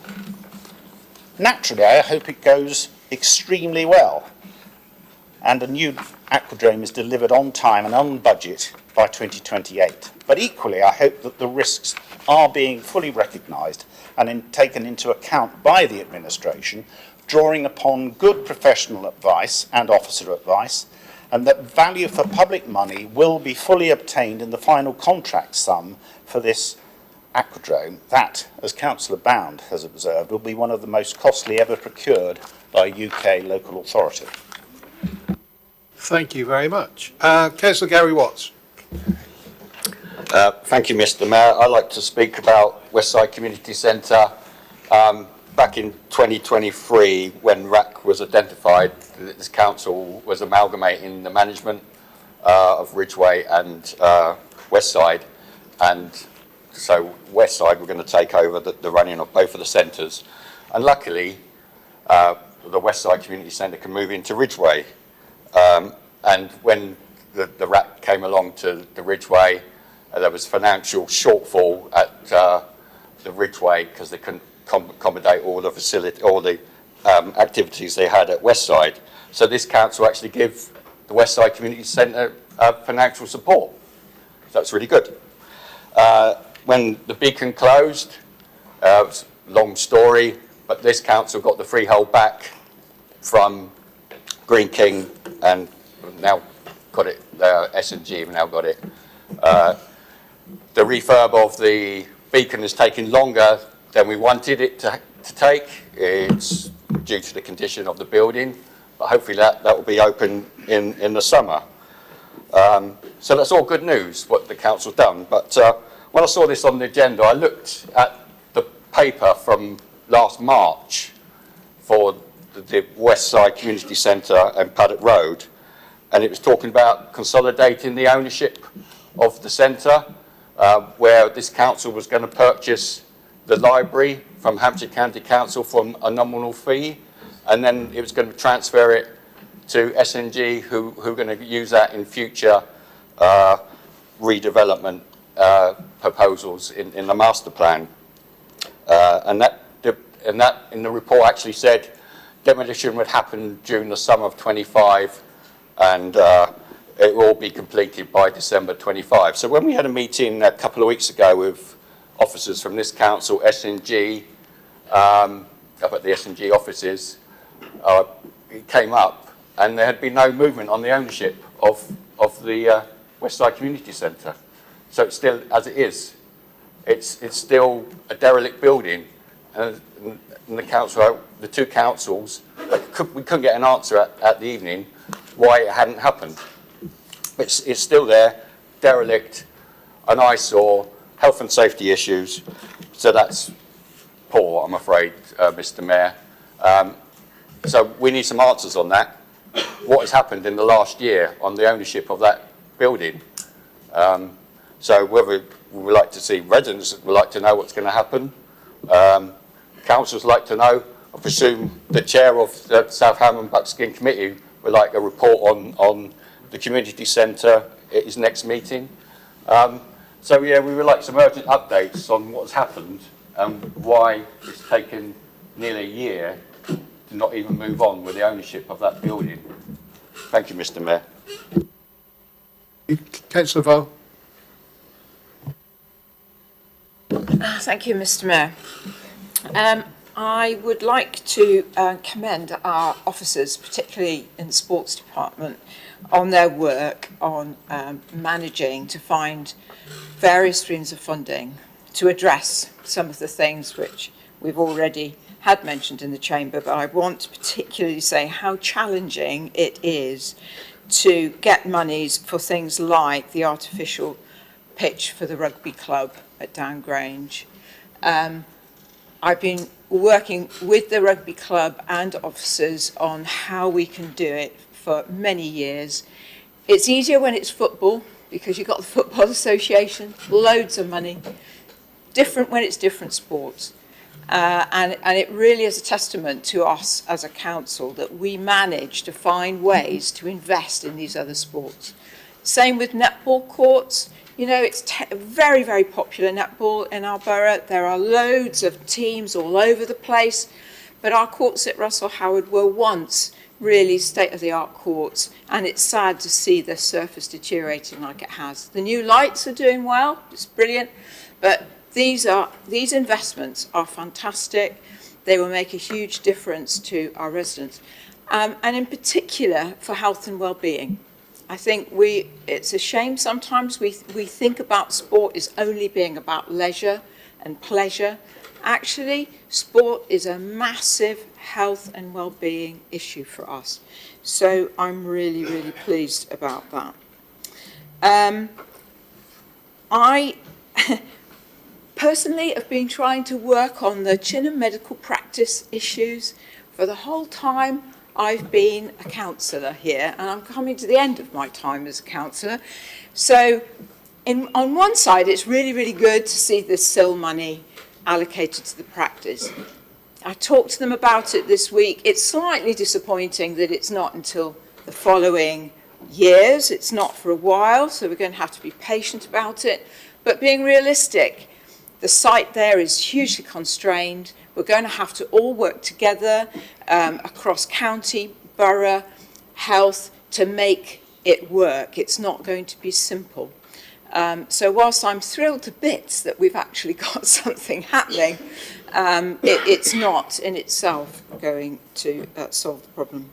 So yes, I will be supporting this paper, but really important that we continue as we move into a unitary status to support things like sport and see them as being wider than just people going out and kicking a football around. Thank you. Thank you very much. Councillor Cubitt. Thank you, Mr. Mayor. Just want to say that I can assure Councillor Isaac that I have full confidence in the outstanding calibre of my officer team in terms of the extremely diligent process that they have followed and adhered to, including the Chief Executive, and that the risks have all been considered and a professional analysis has taken place. I do take issue with your accusation that I was speaking balderdash, and I would like you to provide evidence that I was stating an inaccuracy, and I'd like the Gazette to report that your New Rivers deal was for an aquadrome that was going to cost 20 million in 2018. And I have calculated that 40 million, which is the increase from 20 million, is around £5 million extra cost to Basingstoke and Deane as a result of the aquadrome not being built when it was supposed to have been. And secondly, I would also like to remind you, Councillor Isaac, and the Gazette that we've had to spend about £800,000 a year as a sticking plaster because the aquadrome wasn't built when it was supposed to be built by you guys. So I really take issue with balderdash. You are talking, I mean, I'm a bit concerned about your memory because I know for a fact that that was the cost, and I know for a fact that 60 million minus 20 million is 40 million, divided by 8 years is 5 million extra costs to our taxpayers per annum. Thank you very much. Keep going. Any more speakers? So for a seconder, please, Councillor Harvey. Thank you, Mr. Mayor. I'm going to be brief and just raise a couple of points. An awful lot has been said this evening about the leisure park, about aquadromes, and about everything. I would just encourage members, actually, to review the scrutiny report. The scrutiny report that related to the New River retail debacle, that was passed by the scrutiny committee, that went through the cabinet at the time, that was chaired by Councillor Rattigan as the leader, who accepted the significant failings at the time and the mess that it was, and that withdrew this council from that arrangement. And it was a mess and a half. And I'm glad we got out of it when we did, and I'm glad that Councillor Rattigan was brave enough then as the leader to make that decision with his cabinet, many of whom are still in this chamber. Let them remember that. But go and read the scrutiny report. It is enlightening. In terms of sewage, I do take the point about us looking after our facilities. I just wish certain water companies like Thames Water and Southern Water are listening, because we're looking after our responsibilities with what we own. I just wish you would do yours with what you own, because our residents would perfectly welcome that for a start. And in terms of the D-bomb and in terms of the aquadrome, I just want to say thank you to the officer team, because they have worked so hard in the past few years to bring that forward, and they have done a bloody brilliant job. They really, really have, and I thank them for that. The quality of the analysis and the work that has been done on that is excellent, and thank you. We have a responsibility to deliver on it, and to do it in the right way, and to be open to the scrutiny of that in the way that this council always does, but we will do so. On the west side, Gary, I think that's very fair, and I think obviously in terms of what we said last year, it was difficult because SNG lost the trust of the community by not going through the consultation process in the way that we would have wanted them. I think they went back out for consultation. They've done that over the summer. Timescales are all around that. But I think the important point, and this is the critical point for Winkleberry as much as it is for Southam, because both communities need the community centres and the things that have been promised. That's the point. So in the context of Southam and the West Side, that's why it's written into the budget report, because we're making that commitment. It's no good sticking your finger in there and trying to work out how many millions it's going to be until we know how many millions it's going to be. But that's the point. We need to work that out, do that piece of work, and then bring it down, bring it through the process so that we achieve that for the residents and that we're straight. We've made that commitment in writing in the budget report, and I think that's really important. And in terms of bring down the building, we will have that conversation, and I'll come back to you about that in terms of a written answer from officers, and me and Gavin will work on that and come back to you. And your colleagues. Councillor Gavin James, to sum up. Well, yes, and I've even asked a question, which is exciting. So I just deal with Councillor Isaac's question. We are fully aware, I think Councillor Cubitt's explained, we've been through this process with the D-bomb. The D-bomb is the best way of reducing the risk in terms of you're specifying what they're going to build, when they're building it, how much it's going to cost. There isn't a lot of wriggle room for changing design midway through. That's pretty much set. The overall cost isn't 60 million. 60 million is what we've set aside in the capital programme for improvements of the leisure park and replacing the aquadrome. Obviously, we are still in the commercial final stages of negotiation, so I'm going to go no further than that. But it's the best you can do to reduce the risk. In terms of the overall capital levels, you're absolutely right that we are spending the money that we was invested in treasury management, and absolutely right that we do that. You'll be aware, because you had the portfolio, unlike revenue, where you are looking to balance every year and run a sort of fairly smooth thing, with capital, it fluctuates. Every year we spend about £1 million on replacing council vehicles, apart from 1 year in 7 when the bin lorries come up, and that cost us £8 million that year. That year happens to be within this financial period that's in the current capital programme. We obviously have a lot of property maintained, and that's a fairly steady amount, but occasionally you get big properties that need big repairs, like the anvil and its roof. Cost 1.3 million. That's in this capital programme period. So a bit of a sort of spike in spending. And of course, the leisure centre, once every 40, 50 years, you will replace a leisure centre, massive cost, and that happens to sit within this period. And also, of course, many down. We said infrastructure first. We all made that commitment cross-party. We're doing that. So obviously a bit of funding into the Meadowbound Development Vehicle, etc. There's £15 million worth of loan notes in there to get that started. They'll obviously be repaid. But that's another spike. So you've had all those spikes in the programme. That means that, yes, the money goes down. But I think it's a good thing, because let's face it, the next generation are not going to learn to swim in a treasury bond.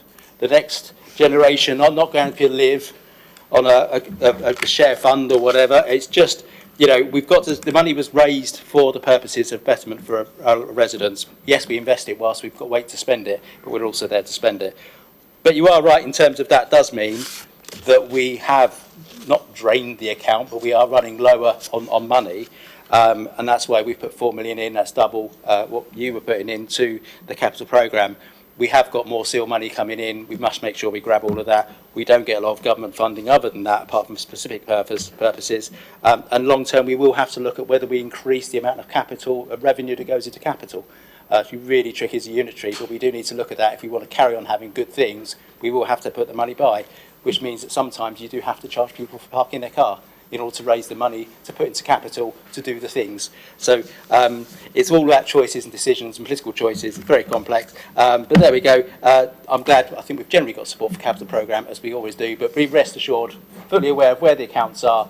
and the challenges we may face in the future in terms of our capital programme, and also the revenue income from Treasury management is also going to be reduced because there's less money invested. Thank you, members. Shall we move to a vote?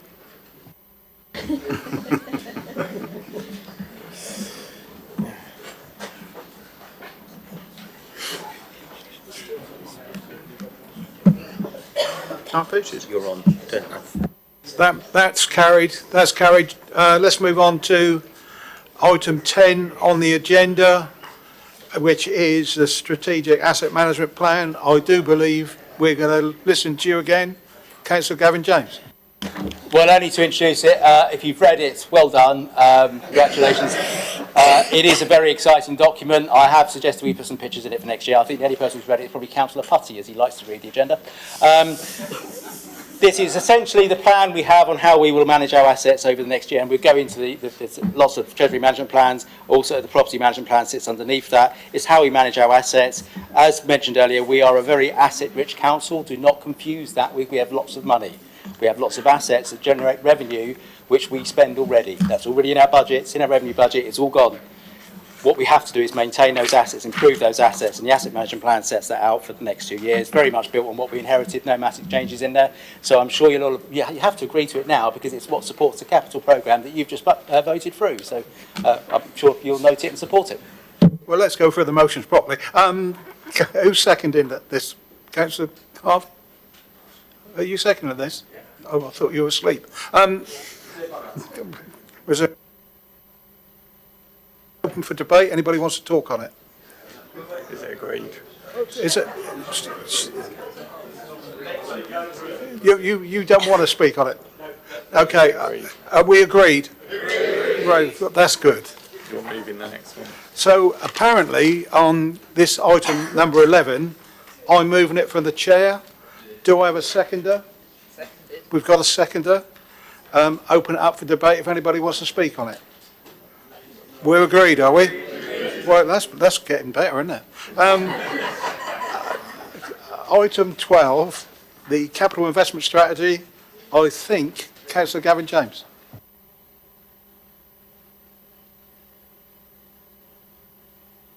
Seconded. You need, what about a seconder? You're not going to speak? You'll reserve your right. Anybody want to talk about it? Is it agreed? Well, is it agreed? That's it. Right then. Questions from members of the council on notice. We've got Councillor McCormick. Thank you, Mr. Mayor. As per the order paper.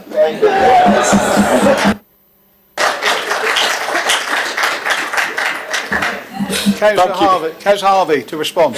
Thank you, Andy. Let me try and put this question into a bit of context. Given that Surrey councils are facing some £6 billion of debt, and the government has only put 500 million on the table as a one-off debt repayment, I think it would be surprising if the government now stumped up 600 million or even a proportion of that for our roads. But you make a very good point. The county council have allowed the roads to deteriorate, and it's going to take years to put that negligence right. You know, it's no good blaming the current leader, because he's just the leader in a long line at county, and those previous leaders have played politics with the council's finances. So let's be clear where the blame lies for this situation. The repair backlog didn't appear overnight. It accumulated across successive Conservative administrations.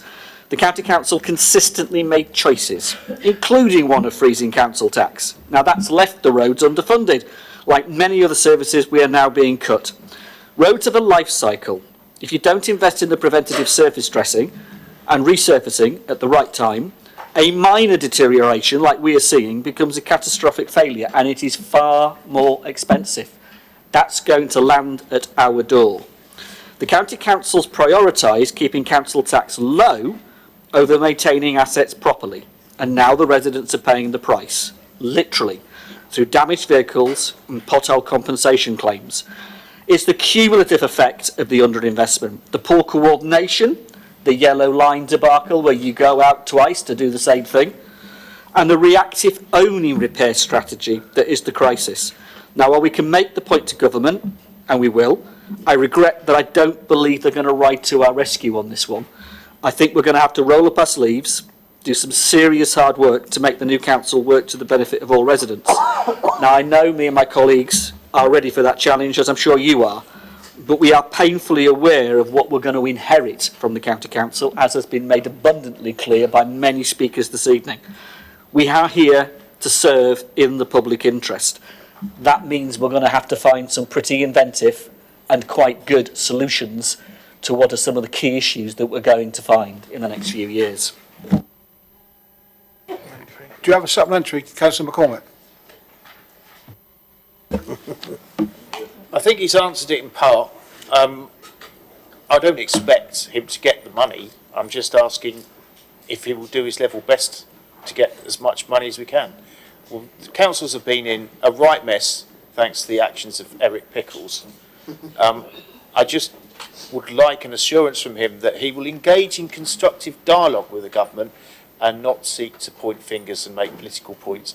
We need to change our approach and our way of thinking on this if we're going to do the best for our residents. Thank you.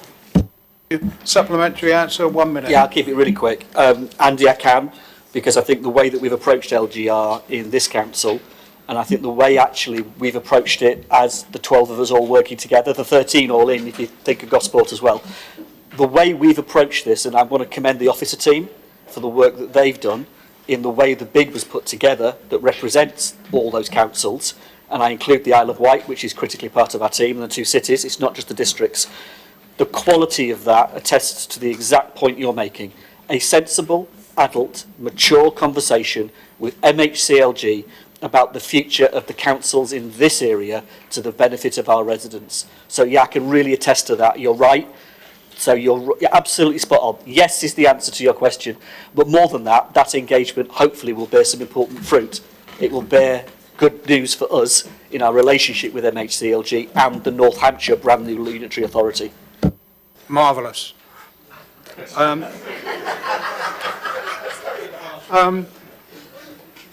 Item 14 on the agenda. Do any of the members have any questions on any of the minutes of the meetings that are listed here?